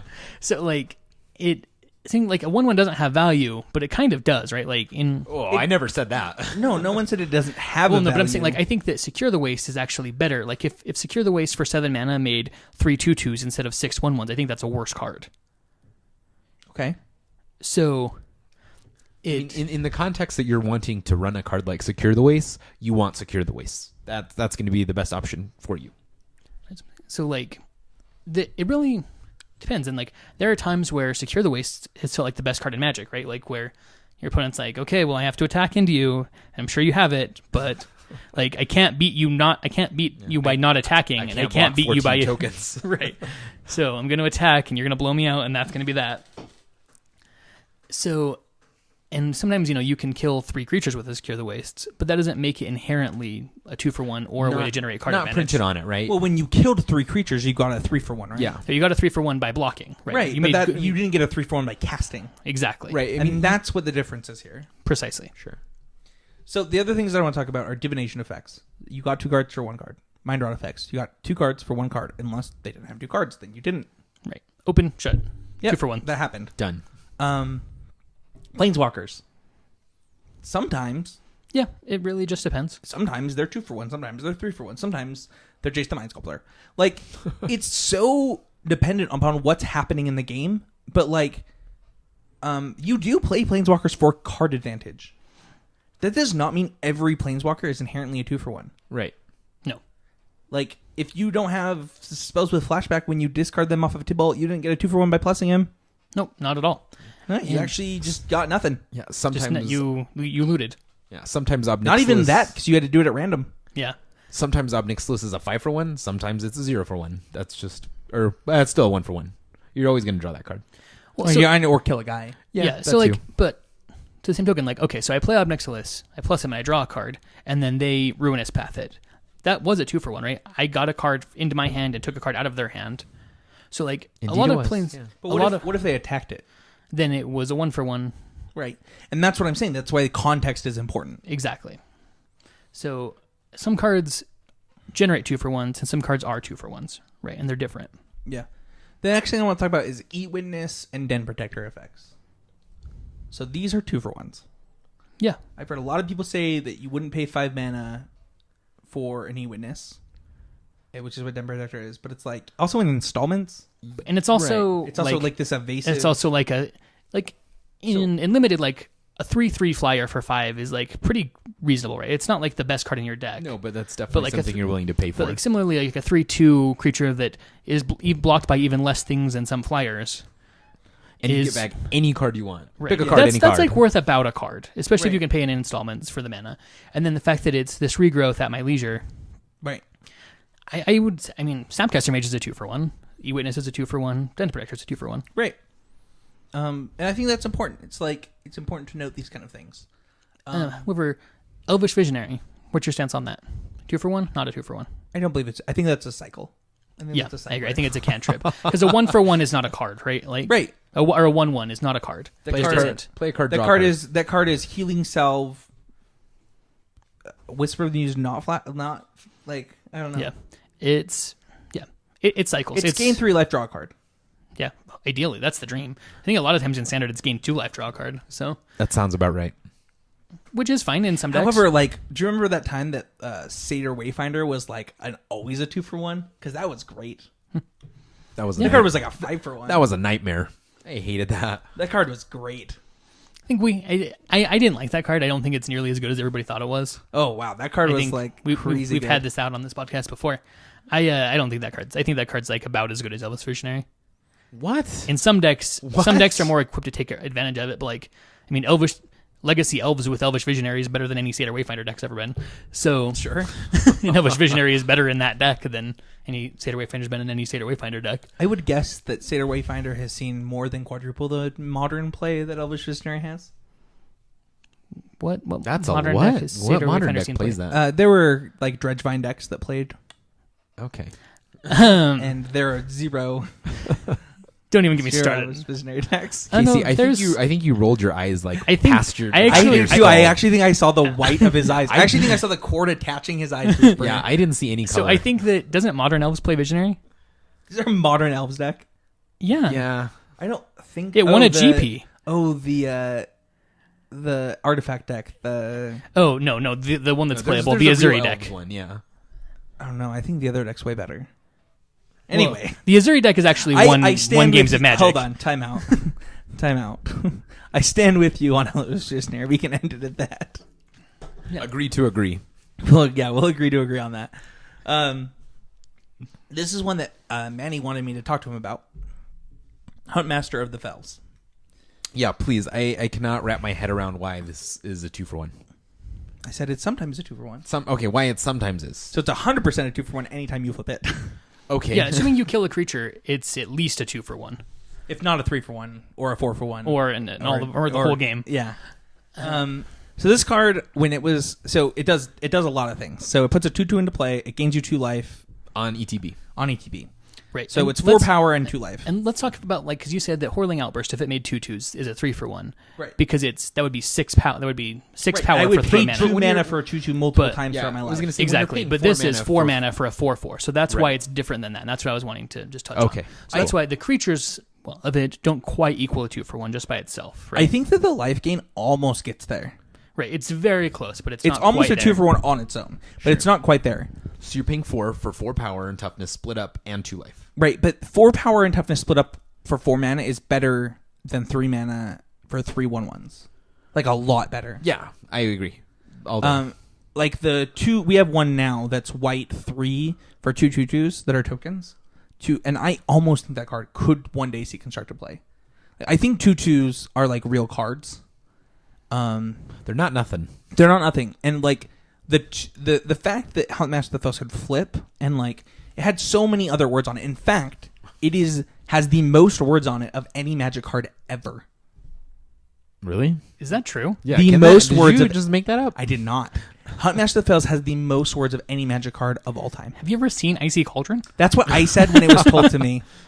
And Huntmaster of the Fells has more words. I guess it's split up over 2 card faces, right? Right. I'm a little biased on the card. I've only played it in Modern, right? Not its heyday, where you maybe run one of it, and it hasn't done much for me. But I mean, that's just probably not where it wants to be home. I think it's fine in Modern Jund, but yeah, it's not close to what it was in Standard. Yeah, I think that like the fact that you could take a turn off. Right. 4 mana is like 1,000 in Modern. Right. Yeah, that's a lot. You know what? You can cast a Thought-Knots here for 4 mana. People are casting like, 2 on turn Tarmogoyfs. 2. Thought Mouse here for 1 mana. Technically. I mean, kind of. 2 mana, right? 2 mana, sure. Yeah. But like 2 mana 4/4s, man. yeah. What a world. But like that's the going rate, or a cryptic command. Like that's the going rate for 4 mana in Modern. And Huntmaster of the Fells is not quite on that level. Yeah, and the thing to think about here is Sleepy, taking a nap apparently. Sleepy Spencer, yeah. But like Manny, if that card flips, Uh-huh. so if they don't cast a spell or you don't cast a spell, you don't have 6 power for 4 mana and 2 of it split up. Possibly kills a creature too. And well, even if it doesn't, it shocks them. Oh, sure. Oh, I didn't know it was also at the player. Yeah. It actually does both. Does it have to hit a creature to hit the player too? No, I think it's the opposite though. It has to hit a player to hit a creature. So like if they have like a Witchbane Orb or something, it doesn't kill a It creature. doesn't do anything. So if you flip it, I think that's a 2-for-1. Like what is that? 8 life swing? 4. Oh, sure. No. Oh, yeah. 2 4. for you, 2 Yeah. against them. Yeah, it's 4 life swing, 4/4, 2/2. Like that's a 2 for 1. That's a lot of value. That's a lot of things happening there. Yeah, and I think that it's enough that 2/2 became a card. I see. And it's funny because like when you think of like planeswalkers, that's the same thing, right? If you get your first activation of a Garruk and get a 3/3, and then they kill your Garruk, you have a 3/3 left over, right? Mm-hmm. That's a 2 for 1. I You trade a removal spell. I traded a removal spell and got a 3/3. Like that's 2 for 1. That's a fine deal. for yeah. sure, right? And Most of the time you get nothing. and the thing is that so often with Huntmaster of the Fells, it resulted in a 2 for 1. But like Casey and I said, it's not a 2 for 1 inherently. You have to do some work, and then it becomes that. Right. So if you cast Huntmaster of the Fells, and then I cast Kozilek's Return on your end step, you gain 2 life. That was all that happened. You traded 1 for 1. Yeah, which 2 life we've already established. Is We would less than a card. easily pay 2 life for a card. Right. So that's important. So a few others that I want to talk about. Bloodbraid Elf. That card is just a 2 for 1. Every time. Every single friggin' time, unless you hit a counterspell off of it. Right? We all agree on that? Yeah, assuming Yes. that you can exhibit some quality deck building, Bloodbraid Elf should be a 2 for 1. This is a 3/2 haste that you get a cascade off of. You reveal cards off the top of your deck until you reveal a card that costs less than it. This is a 2 for 1. Yeah, in Legacy, that's everything. You cascade into everything. Right, except for the Force of Wills that you have in your deck so that you don't hit them. Right. Very clever. Or your Mind Break tracks for your misdirections, whatever. Yeah, I think that this is like open, close. Like, you're probably going to hit like a 3/3 off of it. Or something equivalent. 4 or 5. Right. It just depends because it's just deck building, right? Like if you hit... Right. But if I get a 3/2 with haste for 2 mana and a 3/3... Right. If you get a Birds of Paradise, you got like probably less than a card of equity by that stage of the game. I don't know. But if you get a Tarmogoyf, you got like way more than a card's worth of equity. Yeah, it's hard. There's a deck building cost. Like that's why you don't play. That's why you play Lotus Cobra, not Birds of Paradise, right in that slot. Sure. I don't know anybody that does that. Or even Noble Hierarch, you would rather play in that spot, right? Because then it's your Bloodbraid Elf is attacking for 4. Right, exactly. You're not losing any power on the equity, and you're gaining mana advantage. So it's like, so with like Casey said at the beginning, with deck building cost, you get what you're paying for plus some. Like you get so much out of that. Yeah. And then I want to talk about wrath effects. So the number of times where somebody tells me I wrath them and I still lost, I'm so unlucky, is actually too many. So the inherent disadvantage of playing wrath effects in your deck is that you are expecting to use your life total as a resource to get that card advantage. So if you use too much of your life total as a resource to get to that wrath effect because you didn't have any interaction before that wrath, that was your fault. Right. So like if you are too good to go for the 2 for 1, right? You want to wait until it's a 3 for 1. And you lost an extra 8 life because of it, and then died to 2 It wasn't lightning worth bolts. that card. That happened to me. I wouldn't pay. You did that. You were, I did. You Yeah, were I a waited. dum-dum? So there was at a point I was playing. I could have countered a Coco, but I had a Crux of Fate in hand, and I was like, "Oh, 5 for 1's much better. I'll just take 8 damage." Could not come back from it. Well, why would you do that? I really wanted a value amount, and I didn't realize that the trade for just trading a card for a card with a Coco and then cleaning up with the Crux was absolutely the better line. I thought if I just slam dunk this in the guy's face, there's no way I can lose. Right, but that 8 life wasn't worth that card. Not at all. No. Because, and the thing that I think that what's important to know here is even what you just said, I could get this 3 for 1 now, or I get a 5 for 1. But it also wasn't a 5 for 1, right? Because he got 2 cards off of that one collected company. Right. Yeah. So you were getting a 4 for 1 and paying 8 life for the extra card. Exactly, yeah. And that's even worse. And, yeah, I did the math after the round was over. I talked to Casey, and he's just like, that was a big mistake. And I he was like, down. no, and I was like, yeah. Yeah, I sat down, I thought about it. Maybe 30 seconds later, I was like, yeah, that was dumb. And I think that happens to a lot of people. It's not just you. I've done it. I think I'm sure everyone's done it. Everyone's done it. I mean, maybe it's part of our mentality, but we want that big win. You know what I mean? You want to run it back from the 20-yard line. You want to rub it in somebody's face. You want to dance. You want to make it big. Well, and it's also like also really proud of Manny for making a football reference right now. There's also a lot of appeal in still having the Doomblade or still having the counterspell, right? Okay, Right. I can let this resolve, take the hit, and then Wrath. Where if you say, okay, I need to trade my Doomblade for this, And then like, oh, what if it's my last interactive spell? Like, okay, maybe I'm too far behind, but you still have to evaluate whether or not you can still win the game if you take that big of a hit. Right, losing almost half of your starting life total. Not even really half. I mean, about half because we play fetches, right? Sure. Yeah, very true. So Day of Judgment is, I mean, technically if you're at 20, it's whatever. It's amazing. It's whatever you get, right? Yeah. But it is card advantage, but you have to take into consideration the life you lost in order to gain that equity. And that's important. That's important to note. The other cards that I want to talk about are, I put down Slaughter Games. Casey, this is in your top like 5 least favorite Magic cards ever. Yeah, I mean, just all uncounterable cards. I think they're trashy and inelegant. But Supreme Verdict? Yeah, even that one. Especially that one. Let's say that instead of Slaughter Games, I had put down like Surgical Extraction. Yeah.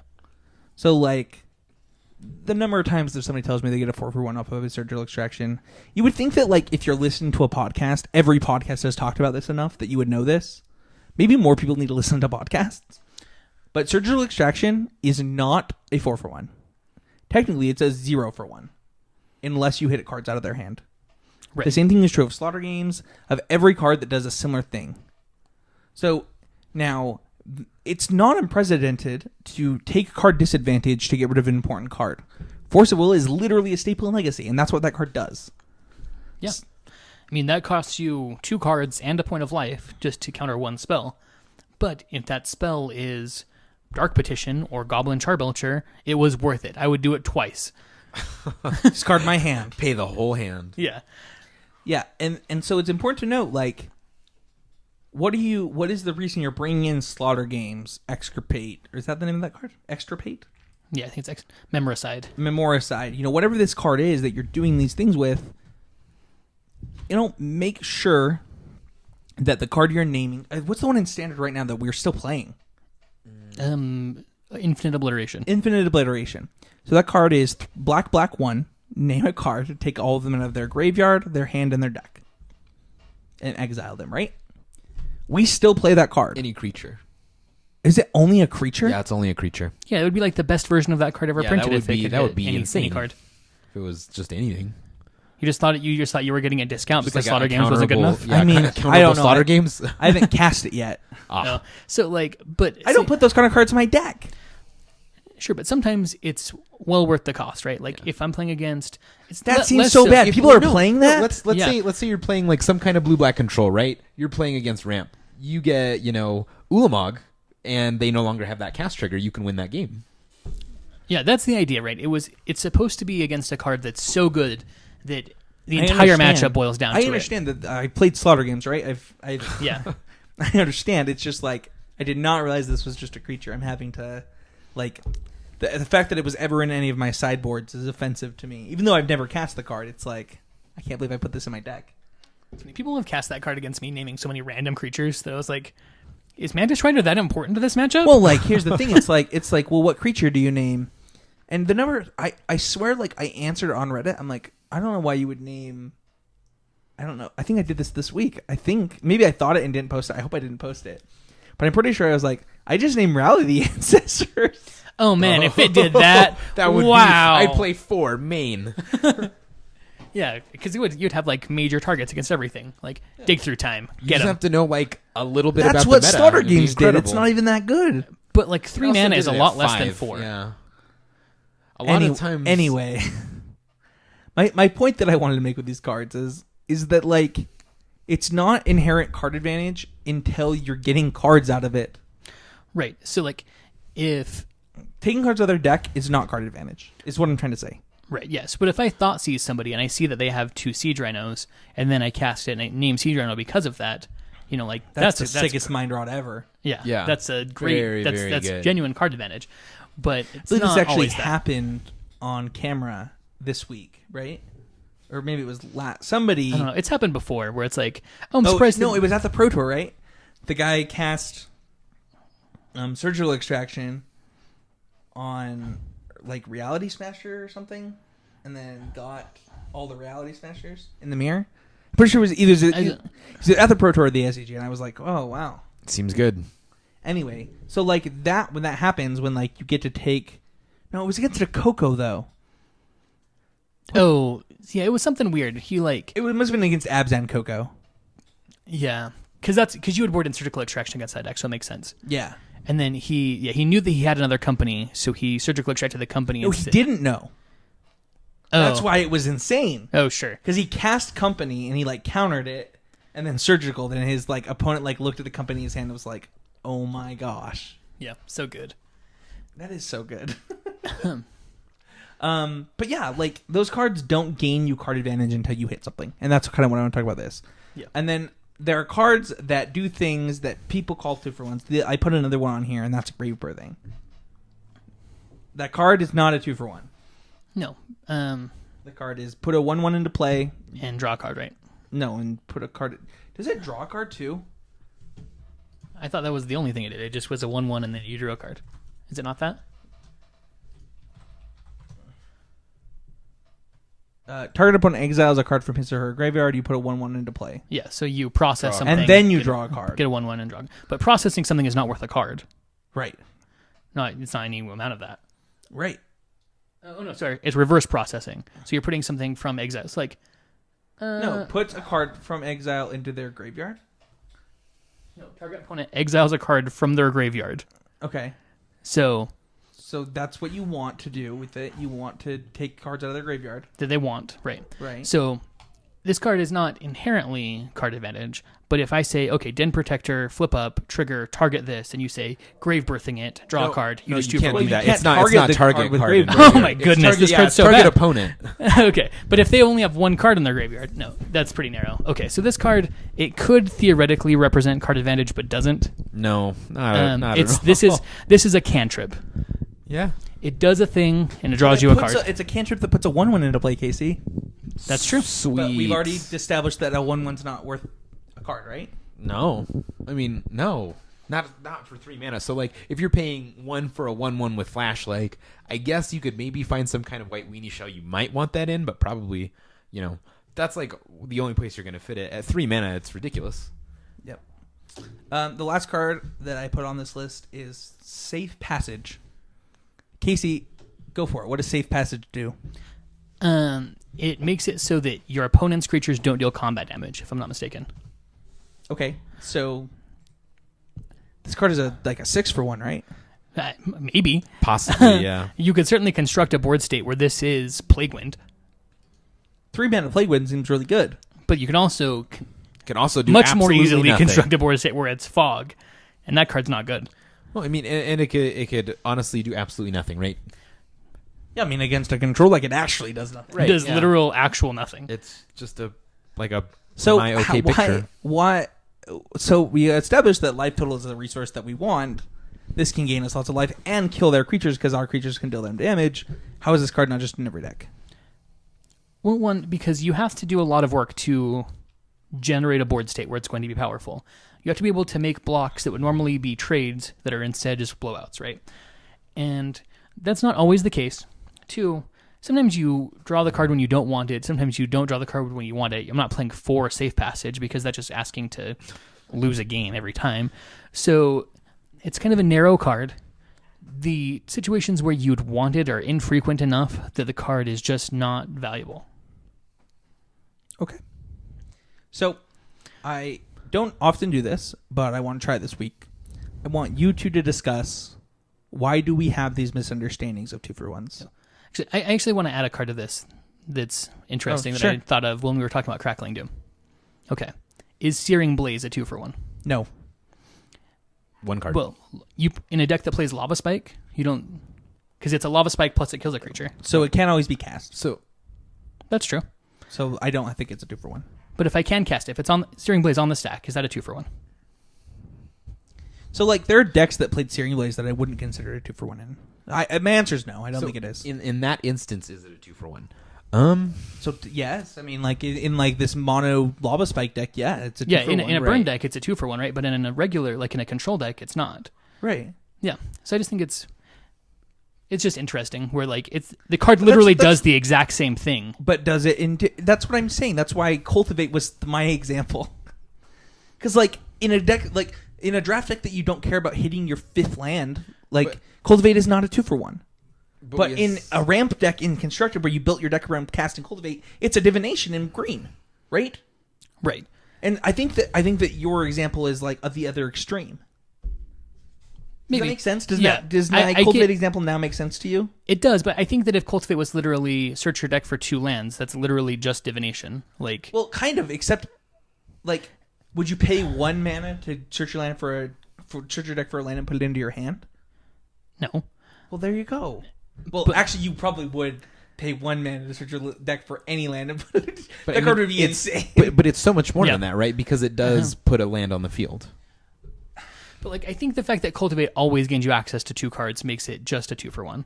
When like, there's just no way out of it being a 2-for-1. But like in a deck where you don't care about the lands, like sure, it's a huge loss of tempo, I right? understand, Which but like can make what it a I'm bad saying card. is people will play it in draft. And I know we're a constructed podcast, so it's not like it's relevant here. But people have literally played Cultivates in draft and been like, "I played it because it's a green divination." I'm like, your deck literally does not want that card.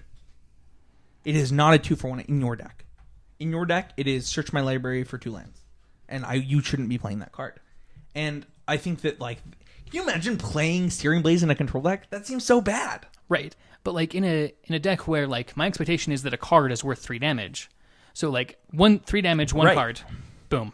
So like something that like Fire Blast is like, now we're just talking Magic theory. We're not even talking like Magic fact. But this is the theory of fire right here. Right, but I'm saying like there are situations where a card that doesn't truly generate 2 cards can still be a 2-for-1. Are you looking up Mana Drain right now? Yes. Why? Just looking at it. Because that card's an 8-for-1. Yeah, Sometimes. it's like, it's so insane. I actually just discovered it the other day because Mark Rosewater put it on Twitter, and I was like, is this card real? And I was like, this can't be real. And then I remembered they used to have the old mana burn rule, so it was like, they were like, haha, sucker, you're gonna... Because that mattered. Yeah, that was no. Sure, but yeah, crazy. What? This is real. This is a real card. They reprinted it in Gatecrash. What? They just doubled the mana cost of it. Yeah, it costs green, blue. Oh, that's not good. That's bad. Card's an EDH staple, bro. This is like a better counterspell. I didn't know there could be a better counterspell. Yeah, it's the broken There's version. another of one called Counterspell. Mana Leak that's a better counterspell. No. It's an easier to cast counterspell. Yeah. In a mono blue deck, counterspell is better. In real life, Mana Link is better. Right. Wow. Okay. All right, guys. So now I'm going to turn this over to you guys. So Casey and Manny, why is it that even on this podcast, Casey and I can have differing opinions about Cultivate being a 2-for-1? Why are these misconceptions? Why do they exist? Because like a term. I'm not going to talk on this segment. Oh, okay, so yeah. Then you two go. Shut up. So I think with things like a 2-for-1, right? We all have this idea of them being, okay, 2 cards for 1. That's what happens. You know, you cast Titan Strength on your guy, I Lightning Strike it, 2-for-1. Done. Easy. But in other ways like Planeswalkers or token generators, like it's really the person who's casting those things and their definition of value and how they view that being a 2-for-1. Yeah, exactly. It's whether or not some things can represent multiple cards worth of equity without truly representing multiple cards. Tarmogoyf can, against some decks, be way more than a 2-for-1. Just against eat something every turn. Right. It's the Abyss, which is like way better than a 2-for-1. Or sometimes it's even better than that, where it's just 2 mana, win the game. And I mean, with I feel like with cards that aren't printed, that just say divination, for example, draw 2 cards. That's like very simple. You can't interpret it any other way. You trade this one for 2. That's what happens. And I think with other things, like it's just not as simple, and people don't view it that way. Like Den Protector, right? Where that card that you're grabbing, comes back to your hand and you have one on the field. You're like, oh, well, like it's like a wash, but it's not at all. Right. You're gaining a permanent and a card, right? Which is a 2-for-1. Where something like Crackling Doom, where, it's a bit higher on the mana cost than a card like Searing Blaze that I was comparing it to. And it has a very real casting cost, right? Like black, white, red. You're not just jamming that in any deck. You're not just playing that just as a fun thing to do. Right. Like there's a real mana cost to that. And so you have to evaluate whether or not it's... Because the 2 damage, generally in a Crackling Doom deck, I've never seen where 2 damage was really what you were after. So it's just a powerful removal It's the cumulative effect, right? Right. Like the fact that you have Soulfire Grandmaster, they're taking 2, you're losing 2, you're doing a lot of things. So Casey and Manny, I guess the question that I'm getting to is like, we can like take it way. We're not even gonna use Crackling Doom. How does Search Warrant come out of somebody's mouth as a 2-for-1. Because they're a dum-dum. But that's no. That's not true. It's because one card, 2 effects, right? That can be interpreted as a 2-for-1, even though If they're 2 effects that you don't care about, like how does that make it a 1 for anything? So if a card like Search Warrant, has 2 effects, and they're meaningless, they don't advance my board state, they're not having a tempo swing. Like, why would I want those? What is that doing for me? sometimes nothing. Sometimes Right. Cultivate does nothing for you. I mean, that's not true, right? 'Cause But it's we not- talked about but it. it's- No, but it- whether it's something. Sometimes it literally does nothing. If I draw a Cultivate when I have 10 lands in play, it you didn't still, do anything. You still get to play a land. So I have 11 lands now. I understand, but what if you want to play Ulamog with a Dispel up?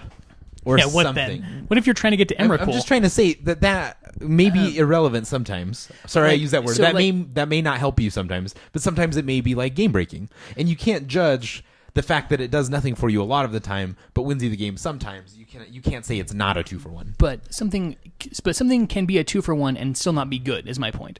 Where like just because Search Warrant isn't good doesn't make it not a 2-for-1. No, it's not a 2-for-1. Yeah, it's a 0-for-1. Right? It It's gets not. you I'm no saying cards. that's not the thing that makes it not a 2-for-1. Oh, I see.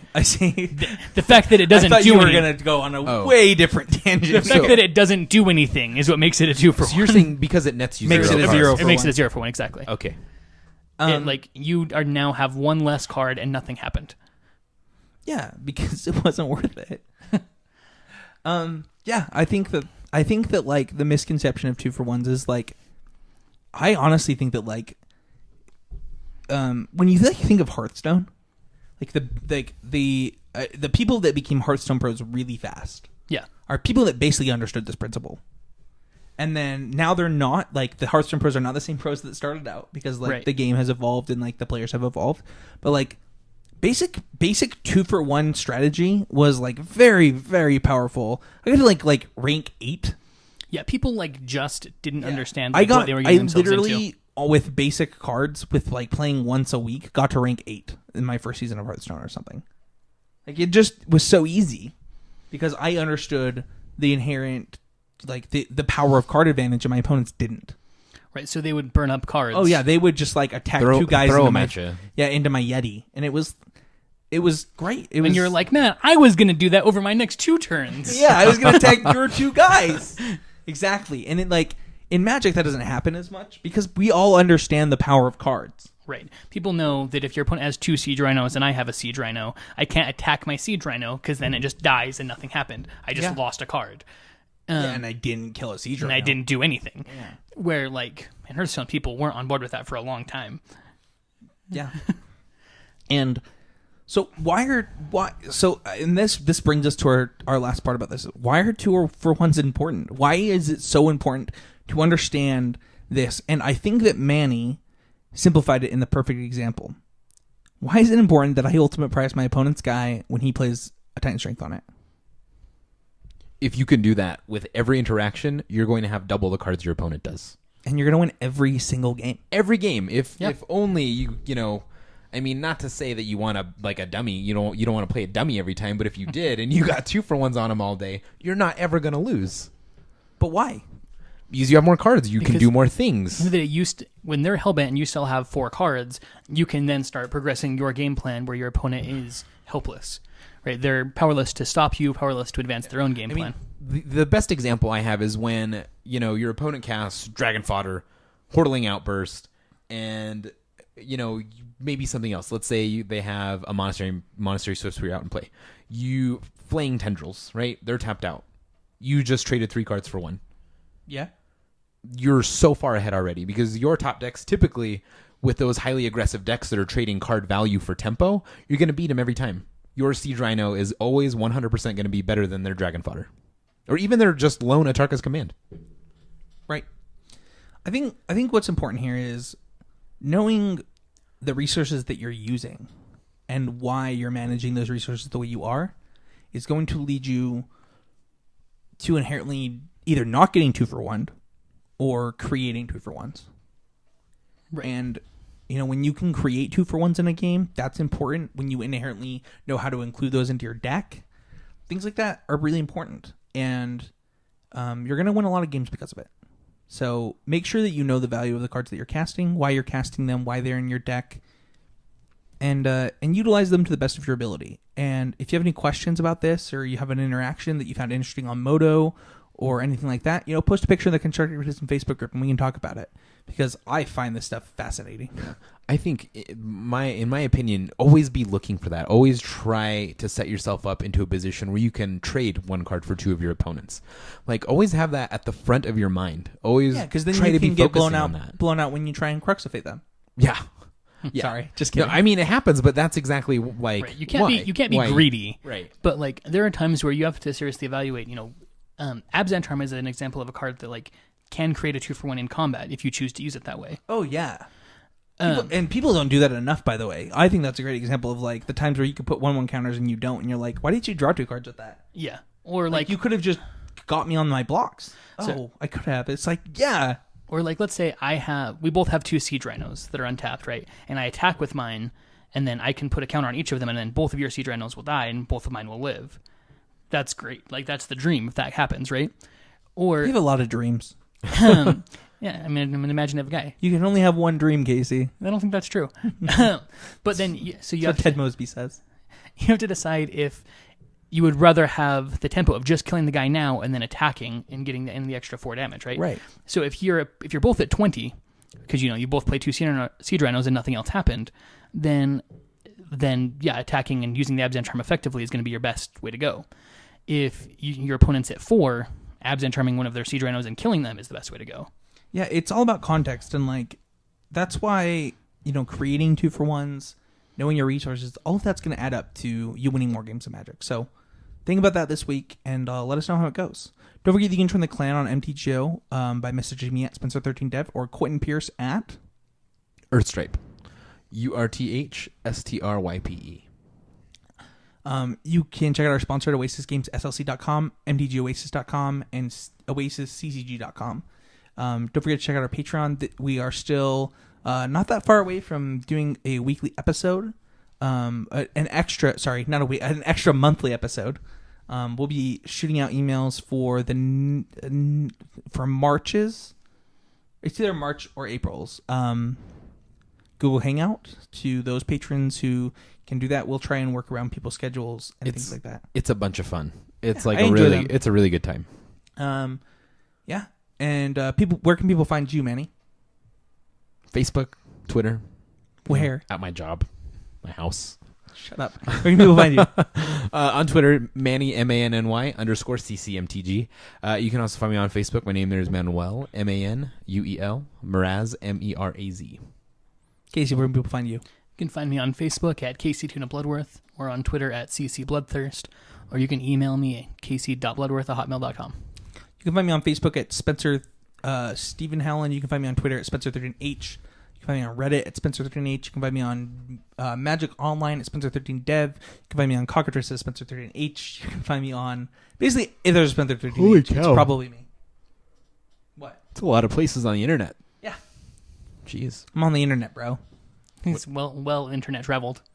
Yeah. I have a few shout outs this week. First of all, shout out to Matt Kling for doing the video with me today. Shout out to you guys for doing the podcast with me today. Had some stuff come up last night, and I wasn't sure that I was going to do either of those things, actually. So I'm glad that I got to do them. And, yeah. Shout out to Reddit.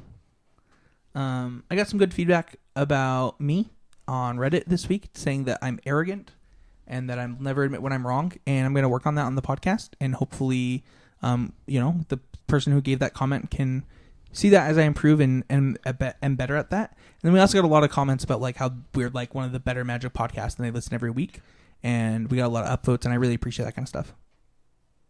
My shout outs to me. I can see that. Yeah. You, Manny, you rock. You're the world. What is You, this about? you mean so much to me. You keep me going. You're always getting better, and I love you. I love you more than anyone else on earth. Is that really your shout out? That's my shout out. Why? Because no one gives me enough credit, I feel. Oh, well, now I feel bad. Not giving Manny enough credit. No, that's fine. What?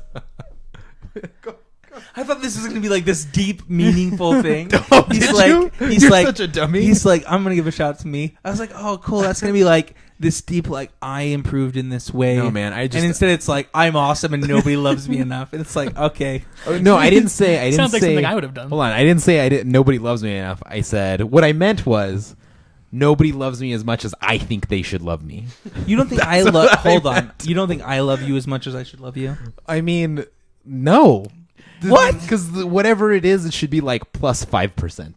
He's like, so you're saying that because Spencer doesn't have a shrine to you in his house, he doesn't love you enough? I mean, that would be a nice start. All right. Just saying, the sky's the limit. I feel like I love you a lot. Yeah, I know. I don't know that I could love you more. Yeah, I don't know. Unless we were boyfriends. Yui. He's insatiable. All right. Casey, shout out. Let's see. I'm not going to do the one that I was thinking about doing, so I will give a shout out to my friend Alex and his wife Ashley and her brother Spencer. Different Spencer, not this guy. We all went to Vegas this weekend, who was a lot of fun. Okay. Cool. All right. Hashtag would that be good. Hashtag would that be good is our Twitter outreach program. Every week we read all of the tweets from hashtag would that be good, unless they aren't appropriate for that. So let's do this. I forgot the B in. All right, let's do this. Okay.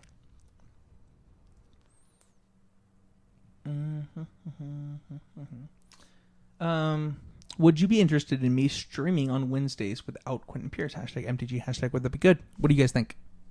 Yeah. Yeah. If you want to do it, there's no I always reason not love to watch a good stream. That awkward moment phrase existed in the 1920s. What the F? Hashtag news. Hashtag would that be good? I'm actually surprised by that. Yeah, I assume that was like a last 18 months kind of thing. Huh. It just goes to prove people are always the same. It's just recycling, man. There's no, you can't think of it. I talked about this with somebody. It's actually when I came up with. I think it was when I came up with Rug Wolf Run, and was playing it, and somebody was like, "Oh, like you're just playing the Reduke list?" I'm like, "No, I came up with this." They're like, "No, like Reduke came up with this," and I was like, there's so many Magic players that like the chances that two individual people don't come up with like a thought all at once is crazy. In fact, super shout out to Matt Kling this week.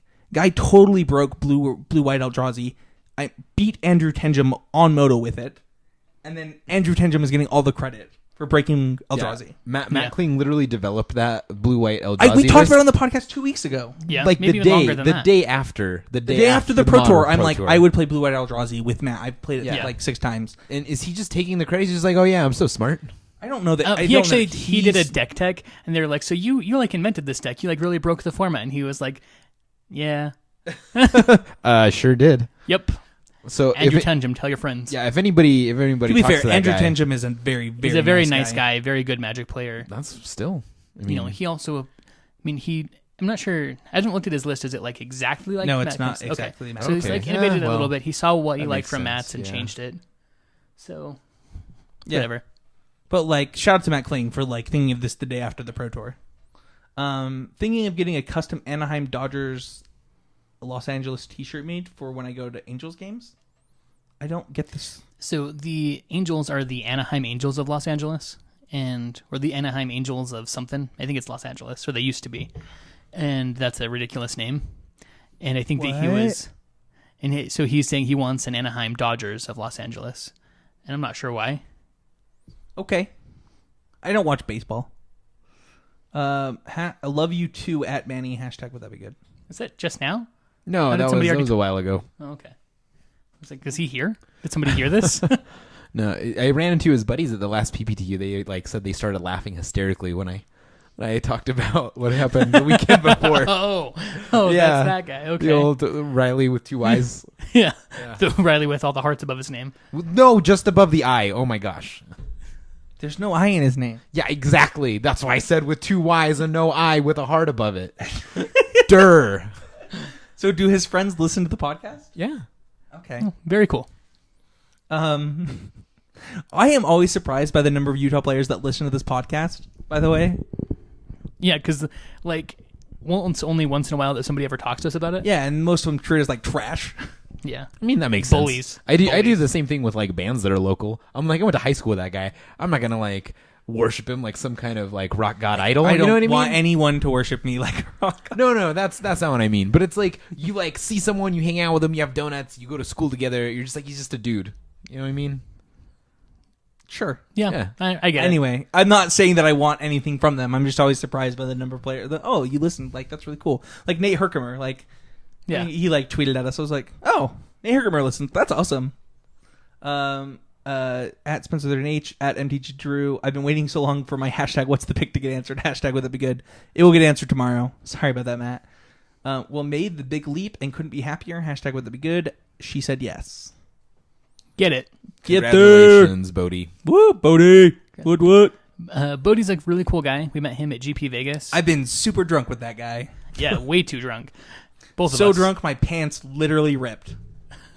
What does that mean? Just What the- is that just supposed the to crotch mean? out? What? Because that's happened to me before. No, the whole pant. Oh, I don't wow. want to know. We were playing pool, and I was like trying to get up on the table, and man, Yeah, I Is mean, that- I is that feel like what your pool is different than what my pool is. Like, I'm talking about billiards. You were not playing billiards. we were.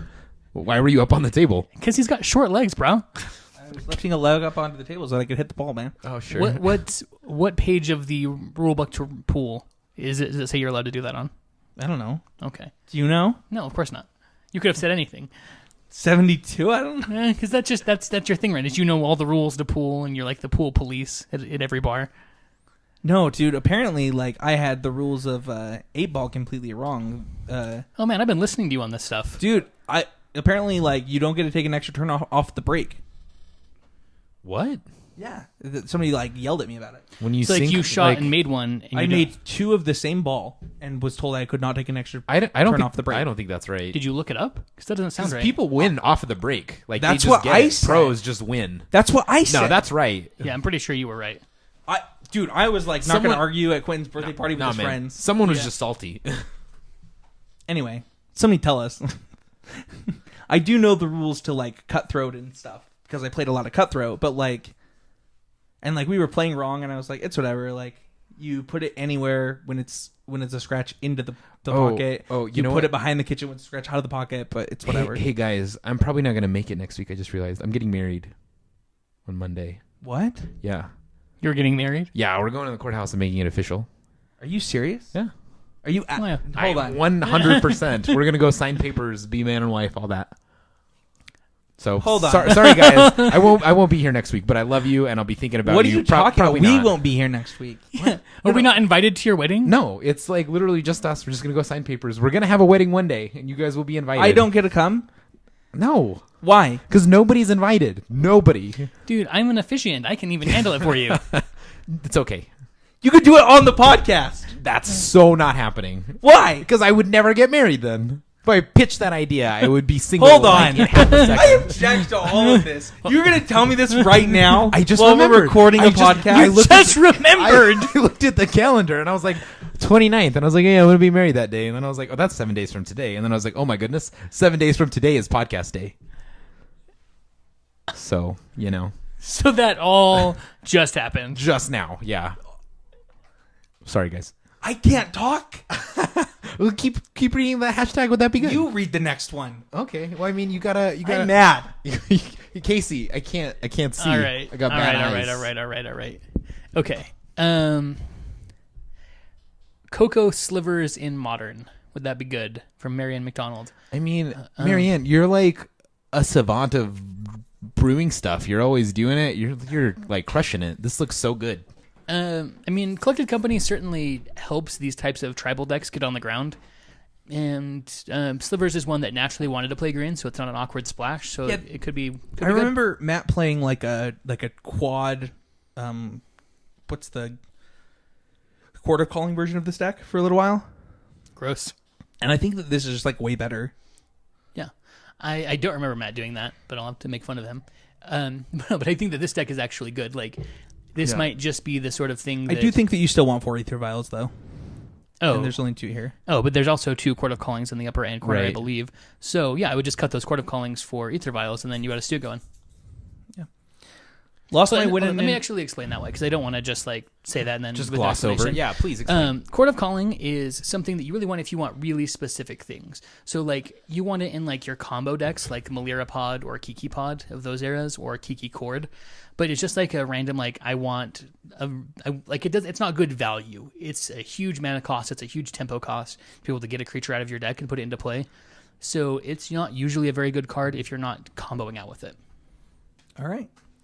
Lost my win in at the PPTQ. Finished X2. Good for 11th. Trying again tomorrow in Enterprise. You went on a spaceship to play Magic? You guys, that's probably a city. Oh, Okay. Hashtag would that be good? Yeah, I mean, like, just keep grinding, man. Yeah, get there. It's Yeah, I it's mean, sweet. it's especially hard for everybody because it is, sometimes once a weekend, sometimes twice a weekend, and it just grinds you down and it sucks, but just keep going. Yeah, Stacks is my favorite deck, and I live for the control mirror. Am I a bad person? Yes. So, yeah. Yeah, you're yes. Spencer told me I was a bad person for playing Stacks when we were Scotty, just playing for fun. So I love all your tweets, but you're a monster. This one's... Dude, one time somebody tweeted a hashtag, would that be good? And their art was a force of nature. And Casey called them the swamp thing. And then we met him at the GP Las Vegas. I remember all of that. Great. I don't remember it being that funny though.